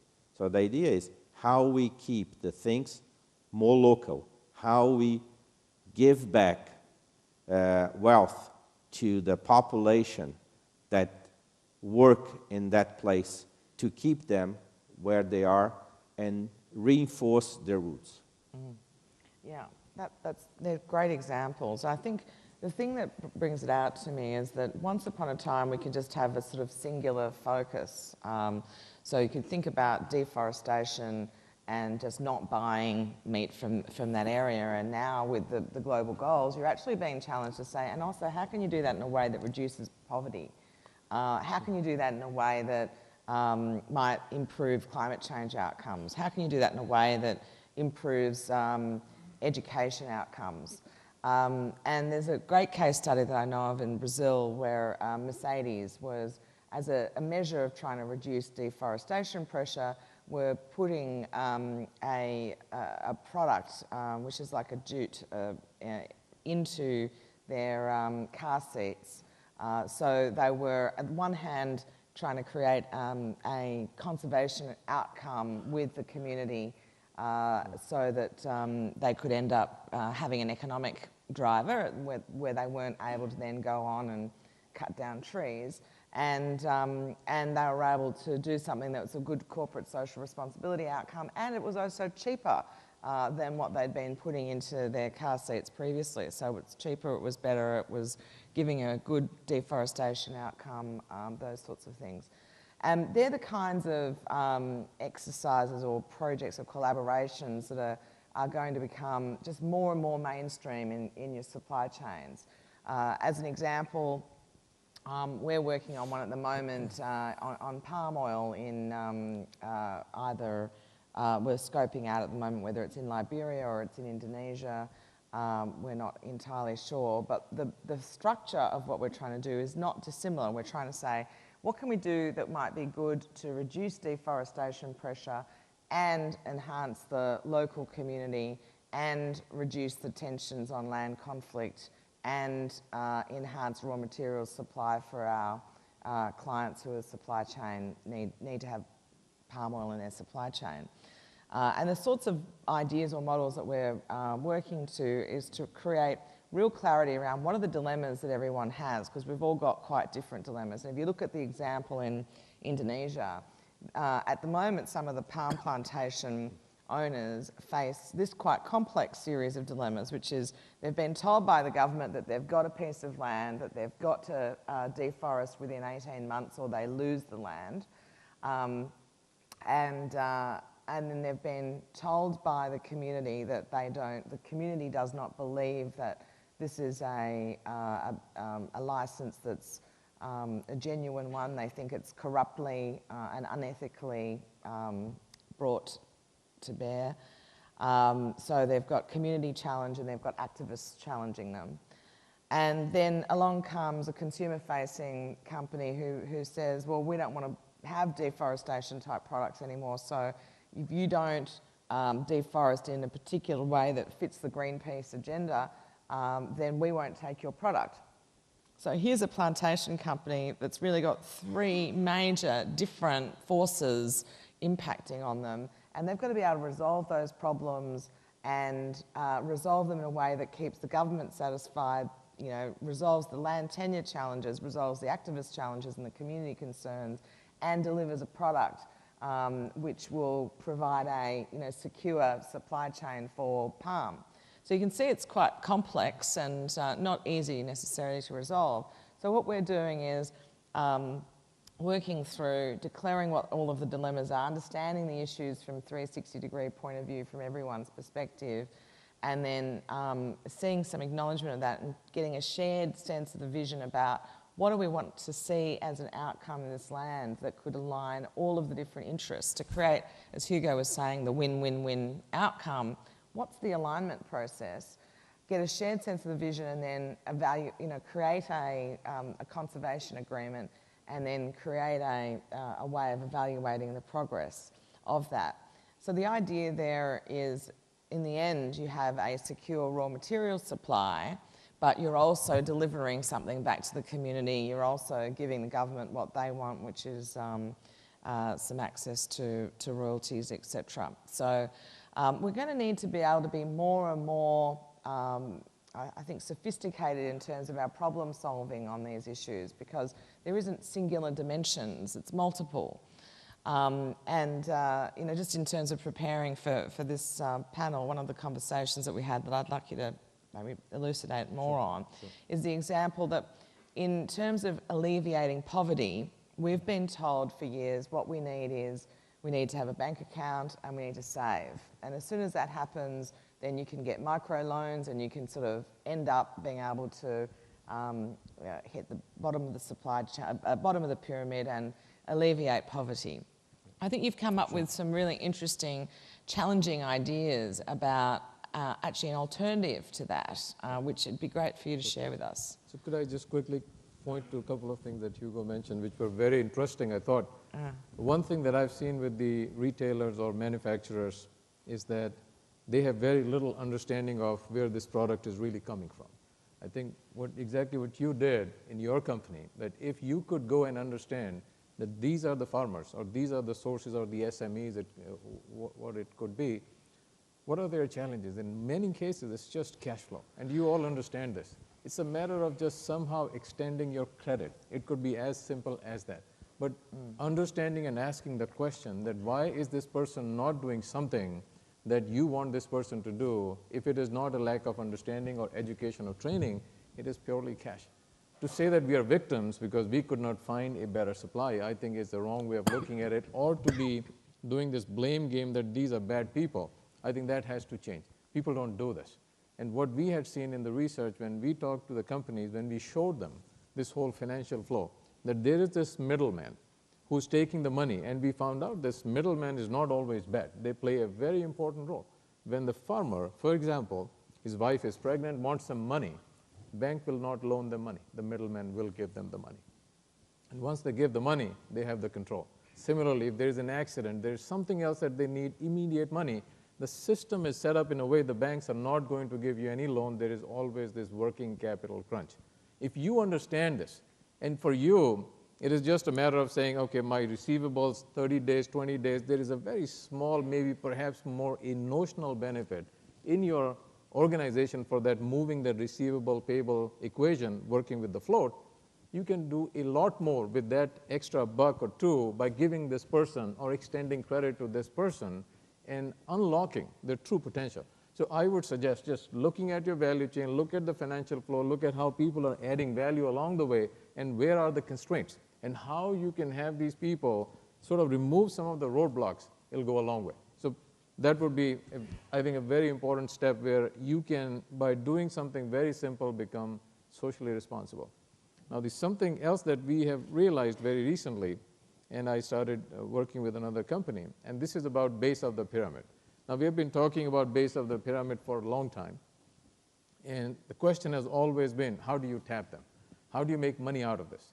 They have very little money. It's like $1 a day. What do you do with this? Big companies are used to millions of dollars. Yes, if you look at India now, there are about 800 plus million people that fall in this rural belt, so to speak. How do you make money? And this is where this e-commerce, this is where all this supply chain play becomes very interesting. And what we realized, and this is not a groundbreaking thinking, but just a simple fact, that if I look at a village, I'm looking at these, say, Indian villages, about 2,000 people, about 400 to 500 families each. They spend collectively perhaps $2, $3, $4 a day on buying basic stuff, food, clothing, things that they need to run just on a regular basis. Where do they buy these things? They go to this mom and pop store in the village. Now this guy is a small player. Obviously, they don't have a lot of assortments. And as you can imagine, they have to buy it from the city. They're looking at their cash. They're working all these things, and the price keeps going up. Now I contrast this with a city dweller. I'm in Delhi, for example. I can go on the internet. I can go to Amazon. I've got Flipkart. I've got Snapdeal, whatever. I get a great deal. Price is low because of the competition, and assortment is great, selection, and good quality. So I'm in a city, I pay less for the same product, or actually a better product, out of tens of thousands that I can pick from, versus a village, where this person is just basically stuck with this small kiosk that sells 1 or 2 limited assortments, very, very expensive. But they have to buy it. The only option is they got to go to the city, which is another day worth of trip. They can't afford it. They are stuck with this. If I can enable e-commerce in a village, in a rural setting, that'll be great. For a simple reason, it is not to say they will now start buying all kinds of interesting things. It is just for their daily, day-to-day needs. If I can have them look at a better option of more selection, better quality, lower cost, one thing would be their quality of life will go up a little. And 800 million people, and even with the small numbers that we have, it add up quite a bit. But something else we had not noticed before is that perhaps they save, maybe their disposable income could be, let's just say, in terms of, say, 5 cents was their disposable income based on what they were making and based on what they were spending. If I'm able to give them what they have been using for 95 cents so far, if they can do it for 90 cents, let's just say, I have doubled their disposable income. If I can do it for 85 cents, I've tripled their disposable income. These things go a very long way, because now they can start trying to get ahead on their working capital, try to invest in something different, try to buy something different, try to do something different with the extra buck that they have been given just out of nothing. So I feel that going into this supply chain, in the e-commerce mode, into a rural economy, if we can figure it out, which we think there's a way that we have tried to do it. I'm sure there are better ways to do it. Last mile is an issue, but the volumes are huge. If we can think about a much more sophisticated way of doing this, I think we can lower the cost. We can enable them, these people, to, with their dollar, go a longer distance, save more money, and do something very different that they have never done before. So there is a way to unlock value, I think, using a sophisticated supply chain thinking in this rural community and serve this base of pyramid in a very effective way and raise the quality of their life.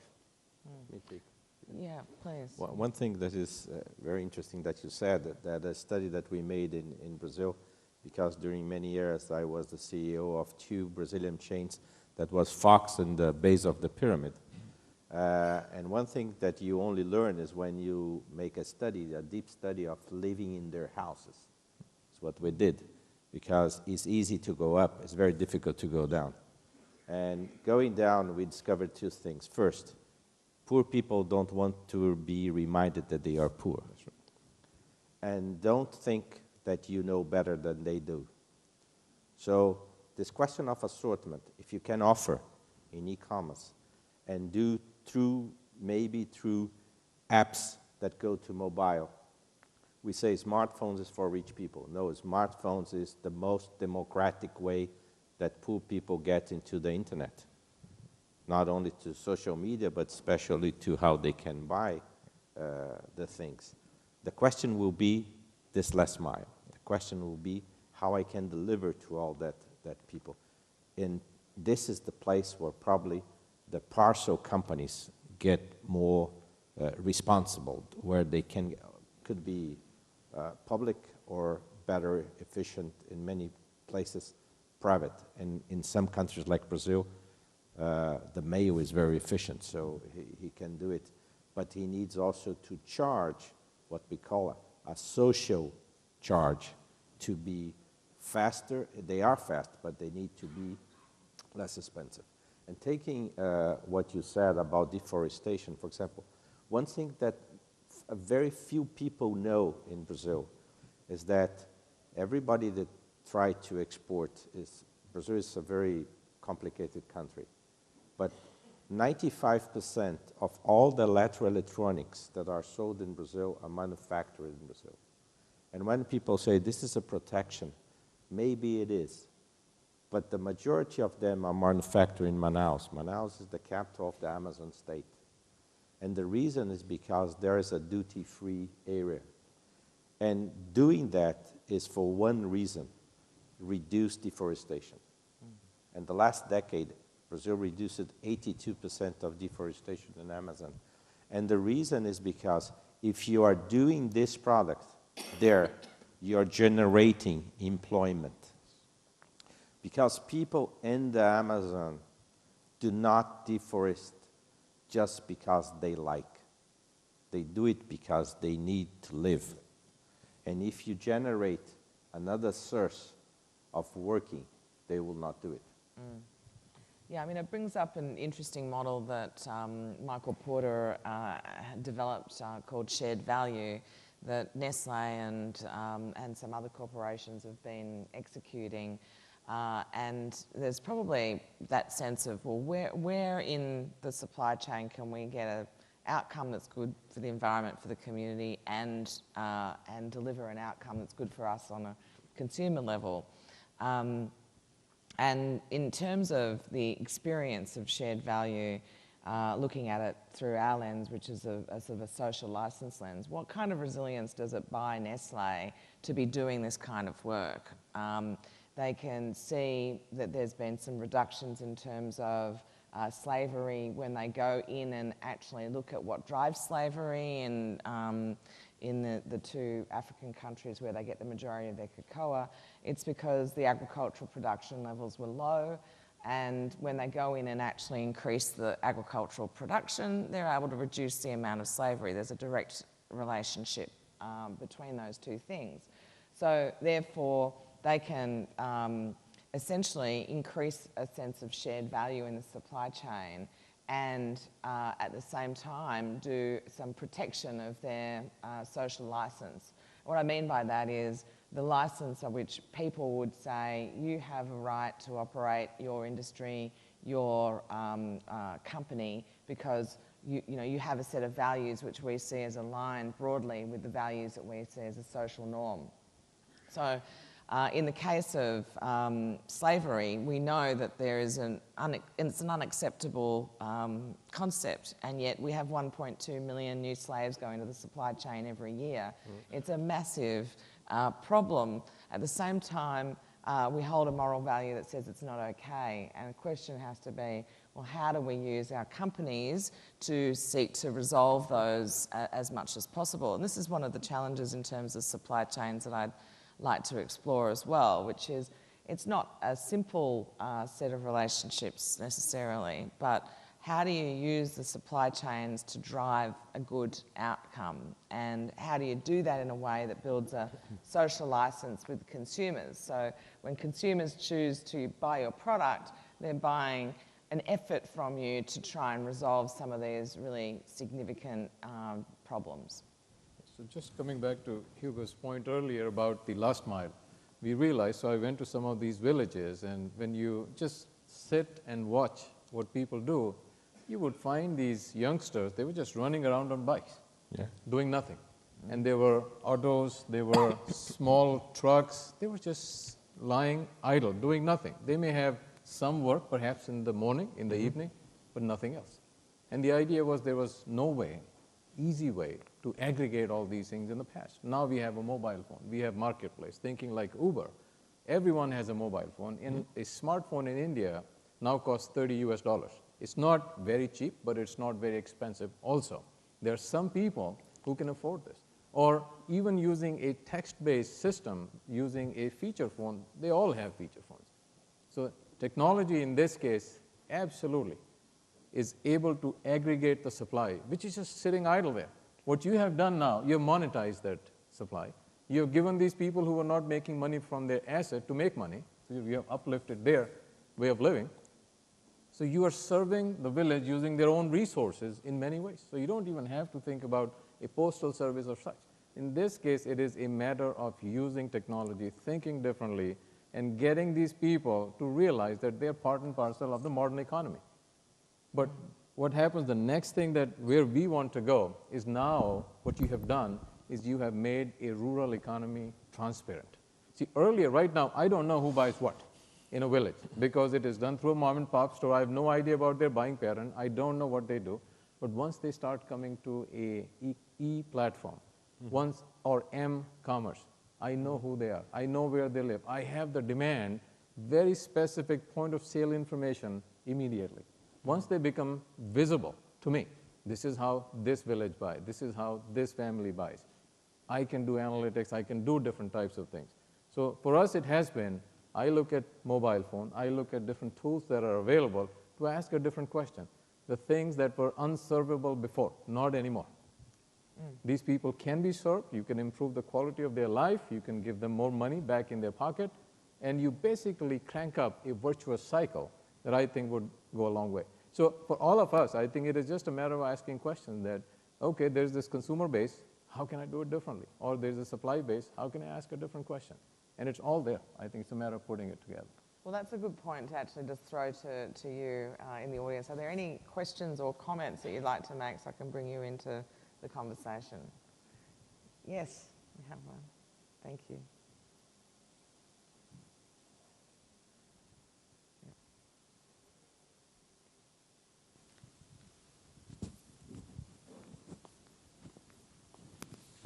It's a bit of a change of role, but I'd like to ask a question, Ralph Evans, mainly for Dr. Singh, but for all the panel.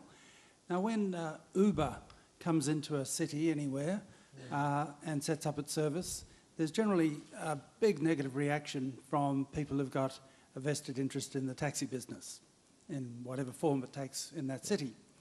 Now, when you set up e-commerce in your Indian village, there's somebody going to be upset there. I take it it's probably the owner of that small store, or maybe moneylenders or somebody like that, somebody that's been established in the community for a long time. And there could be some serious conflicts that might go up to a political level. How are you going to handle that? So the good thing about a village is that they know each other. This is not a big city. So if I am bringing a better service available or make a better sort of a option available to a villager, this is something, there are 400 families. If there are 399 of them, they like it, and one doesn't, so be it. Poor guy, he's got to deal with it. But more importantly, I feel that there is going to be segmentation. E-commerce, regardless of what I say, it is not at a point where I can instantaneously fulfill your demand. Yes. There is going to be a need that will come up for this guy to say, I need to buy something right now. So this guy will realize, that's what I do. So it becomes a convenience store. It becomes like a 7-Eleven sort of a setup where they will take over all the immediate needs of the people. I think that will be a better utilization of their own resources also. Right now, he's playing a role for immediate need, a long-term need. He's got a small space. He's got a limited working capital. So he's out of stock many of the times, I can bet you. Now he will say, I got only 15 things, let's just say for the sake of example. That's all I need to carry. I'm going to make sure if there's someone who needs this, I make better use of my money because I'm buying bulk. I'm making sure my customers are happy. So everyone will be happier. So I would see this segmentation happening over time. And when we said Uber, it was the Uber-like model. For us, we are not replacing a taxi here. We are actually putting more people into job. Putting these guys who were just, gallivanting around, just motorbike, zoom, wasting petrol for nothing. It was amazing to see how many assets were there. When I went to the village, I thought there will be no vehicle there. They're going to be on bicycles. None of them. They had bikes, there were scooters, auto rickshaws. They were all there for asking. So I think it is right now putting it all together using technology in an effective way can solve a lot. This is not a silver bullet, but I think it will lead to the next evolutionary phase. I want to pick up. Can I add Yeah. something? Yes. Yes, sir. No, because there's another situation in Brazil that are the slums. We have 8 million people living in Brazilian slums. It's not too much if you compare to 204 million people in the country. But we just came out a study, a profound study, call it a country called slum. This is the new, this is a book, it's a very interesting, it's the same research company that worked with me in the past, understanding the base of the pyramid. And what they say is that who lives in the slum, 95% of serious people that work outside or in the community. And the other thing is that for more sophisticated items, they want to consume outside the slum. They only buy very few things in their own community. And one thing that is being developed to reduce this question of the last mile is that they created community mails. So everything is sent to one address. And they use the same process that was mentioned to use people from the community that knows the micro streets with no names to deliver this. So it's new jobs. And about Uber, I just took Uber in Sao Paulo to come to go to the airport. And at this moment was a big discussion about this question against the taxes. But my opinion is that what happened in all this disruption things at that there were mafia implemented before, especially for that. So if we are discussing that they don't pay taxes, maybe it's a discussion that we can arrive to that. But on the other hand, they don't have discounts to buy their cars.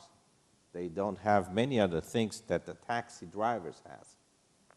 And this disruption, I think, is fundamental because the last year we had 10 years rising very well in the Brazilian economy, and the last year 1.8 million people got employed.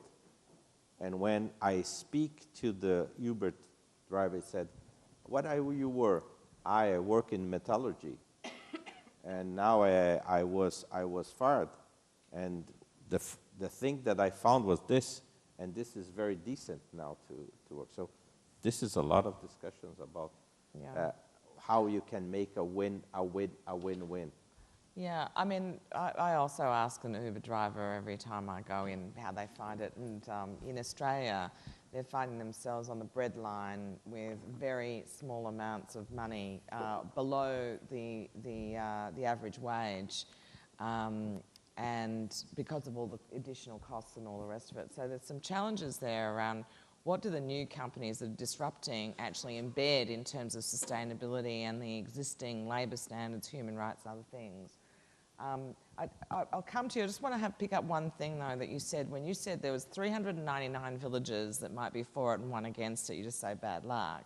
I think the bigger or underlying question there was, could you be identifying that as a conflict, potential conflict, and actually help that shop owner make the transition to the new model, as opposed to just sort of seeing them on the outer? Again, it's kind of like embedding a new ethic into the it was more facetious, but the fact was that these guys are smart. You don't have to tell them anything. No. They will pick up, because this is how they survive. I mean, survival instinct. They're much smarter than we are. A lot smarter, practically speaking, street smarts. So the idea is that they will realize quickly that I don't need to carry these types of products because they can buy this e-commerce. But I know he needs this right away. What does he need? So this kind of segmentation, I think, would be right there for this guy, because now they will have disposable income too. right? They will have a little bit more money. Maybe they will spend on something else.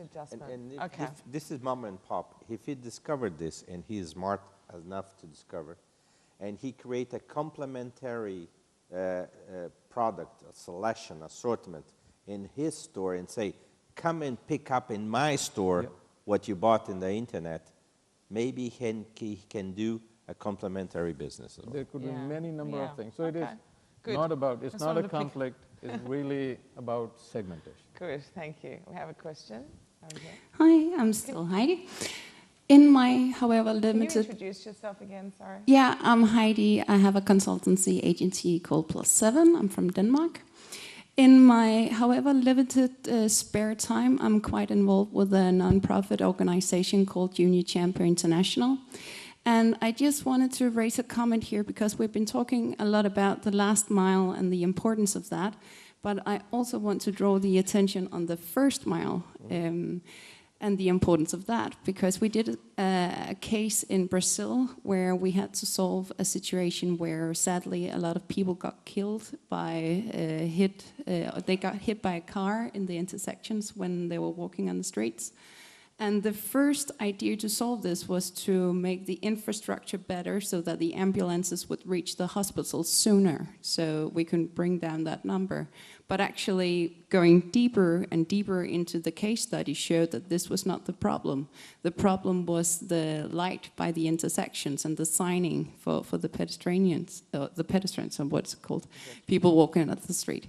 So I also want to raise a comment on finding out exactly what is the root cause and not just solving a symptom. And I want to ask the panel how they work with that. How are you sure that you're actually solving on a long-term basis rather than just solving a symptom? Yeah, well...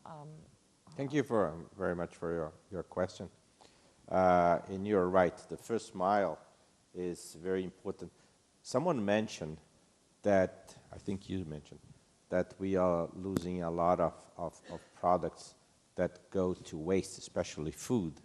Depends of the development of the country.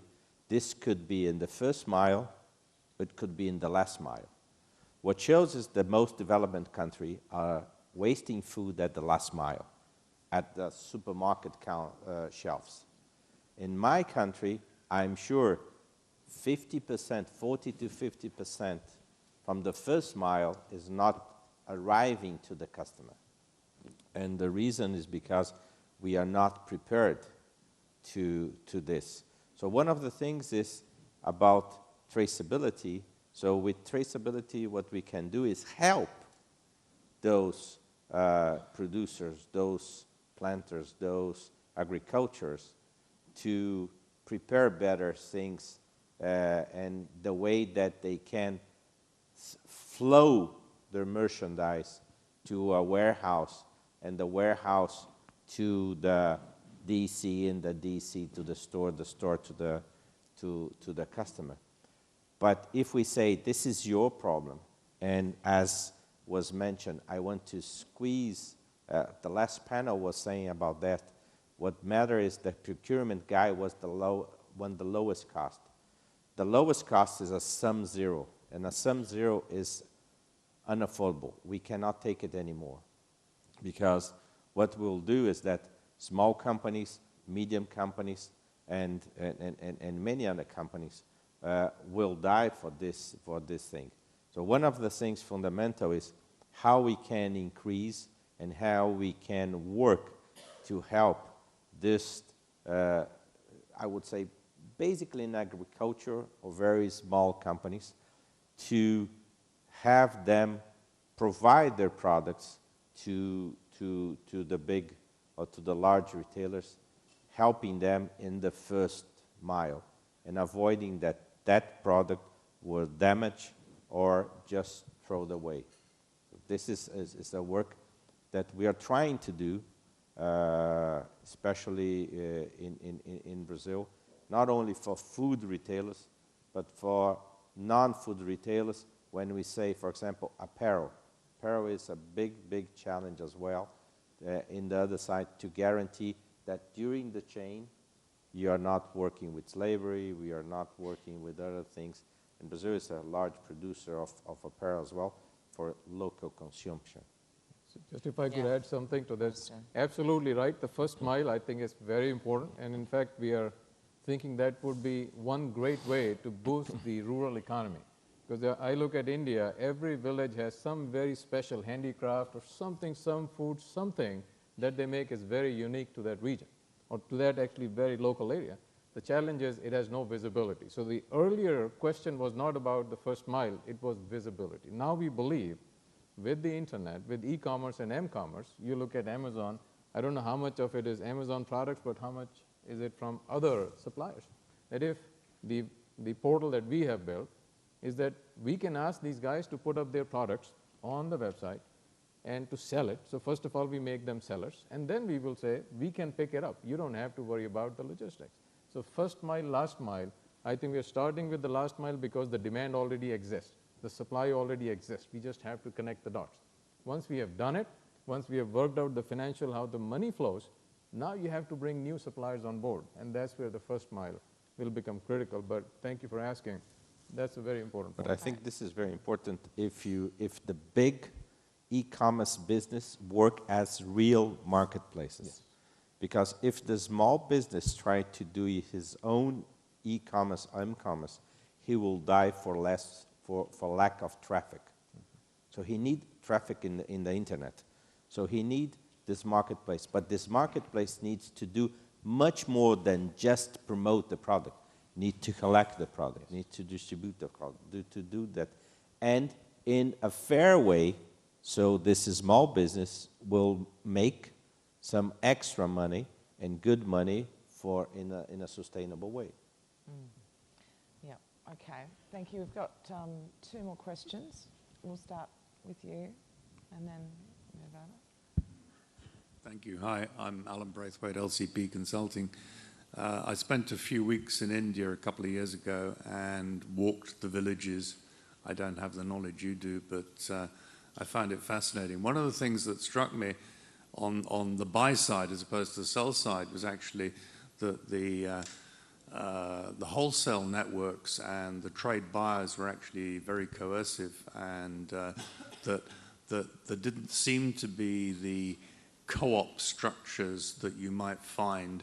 And it occurred to me that the rural economy would benefit hugely from the creation and support of those co-op structures with the appropriate financing so that those local communities could take care of more of their own value and not have it appropriated by the market structures that exist. Would you care to comment? Well, I'm not an economist, and how these models will work out. The co-op model works very well in India for the milk. I'm sure you've heard about that. The green revolution that came in India was largely because of that. But I think, in my mind, those models have become dated and old. I think technology has come to a point where you can do different things. Now, jury is out. When will that model become superior to the one that we have right now? But I'm a big believer in mobile phone. I think it does magic. Instead of bringing them together, at one point, the value of co-op was aggregation, right? This is one way for me to get muscle, become big so that I can get a better deal from someone, because I did not know who that someone was. Now, if I can go on the e-commerce or a platform where I put my product up and I am in front of 1 million people, 10 million, in India, you're looking at 1 billion people, someone would value this. And that would be the maximum value. This is purely market. This is purely competitive.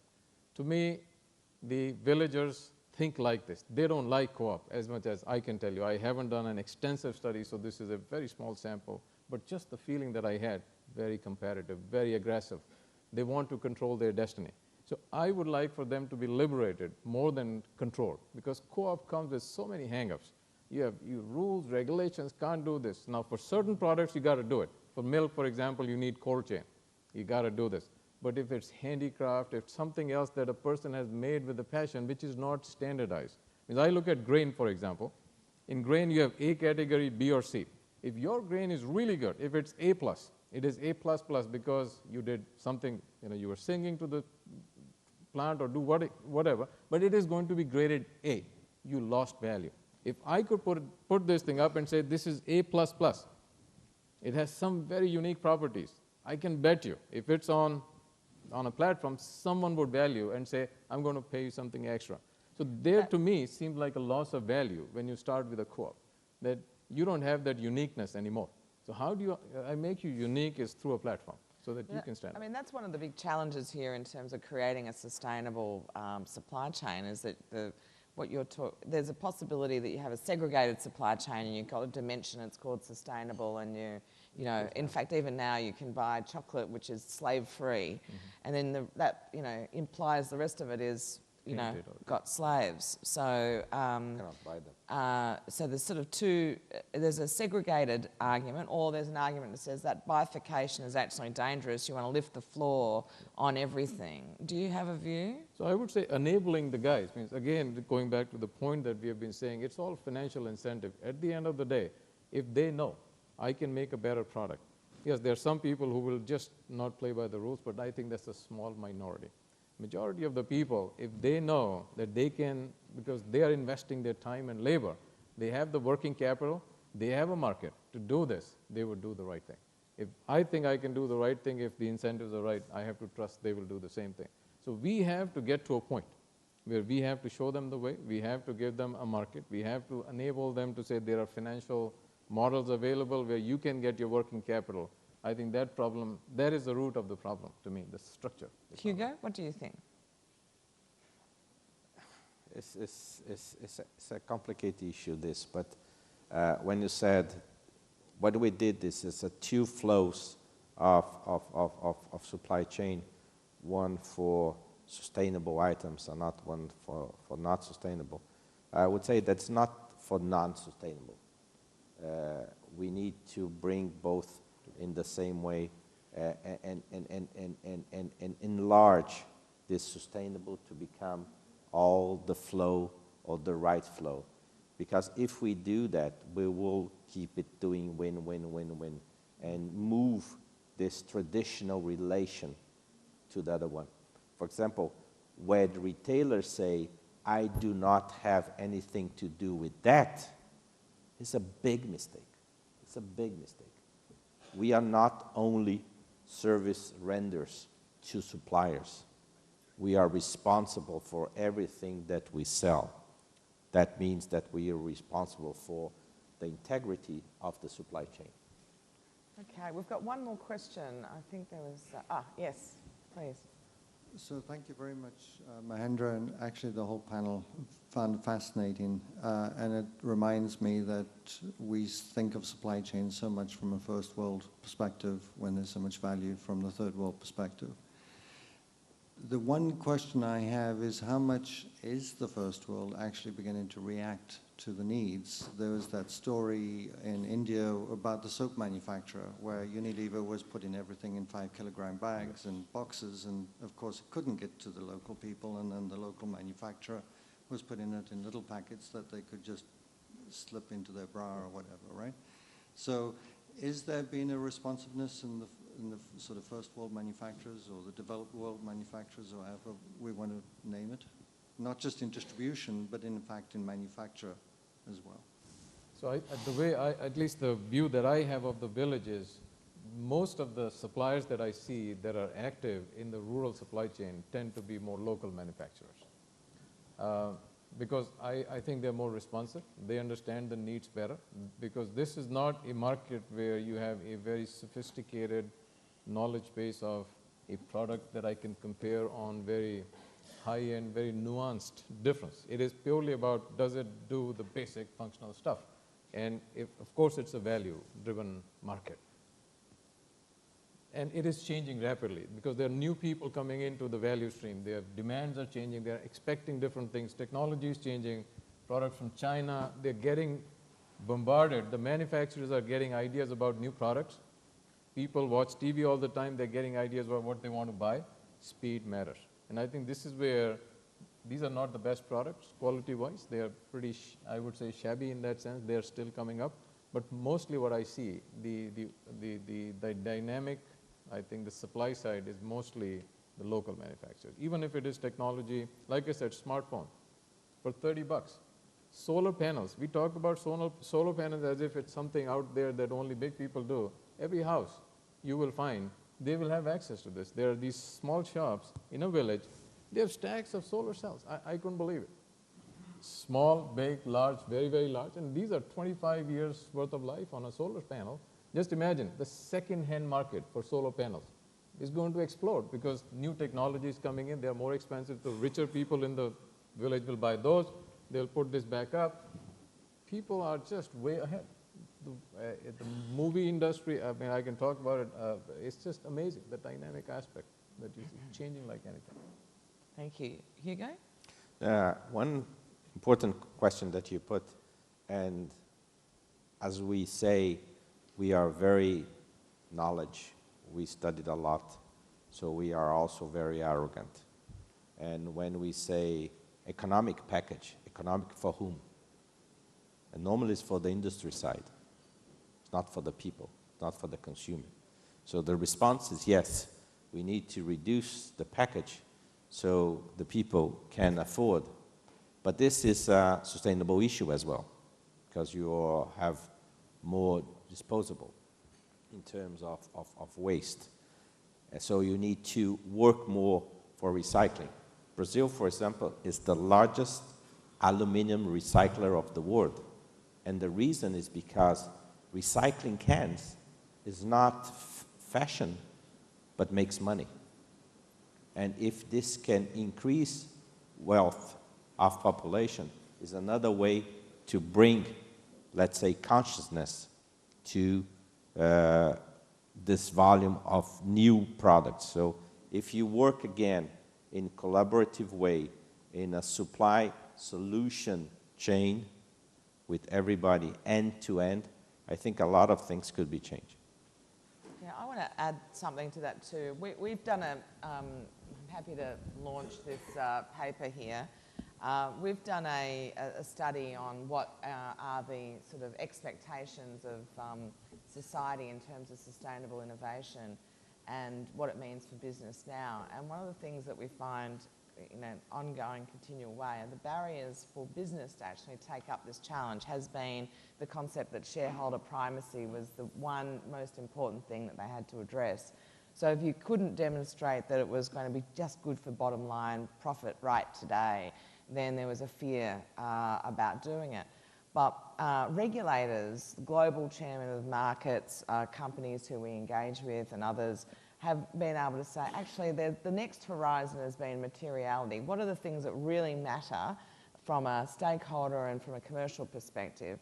And now this new horizon, as we're seeing as a result of things like the Sustainable Development Goals and targets and so many other forces for change like the internet and awareness of how the transformations can occur in these supply chains. Because of all of that, there is now that growing expectation which will see sustainable innovation become more and more of an expectation in our European developed countries and also increasingly in developing countries. So I think it's a consumer opportunity of the future and it's not really been realised yet. So anyway, I'd like to thank you all for paying attention to us and engaging with us, and thank you to the panel. Thank you.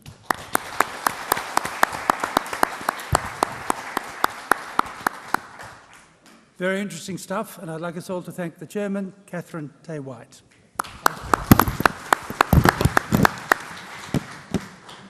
It's been a long morning. There's been lots of content. Lunch is ready outside now. Let's have a break.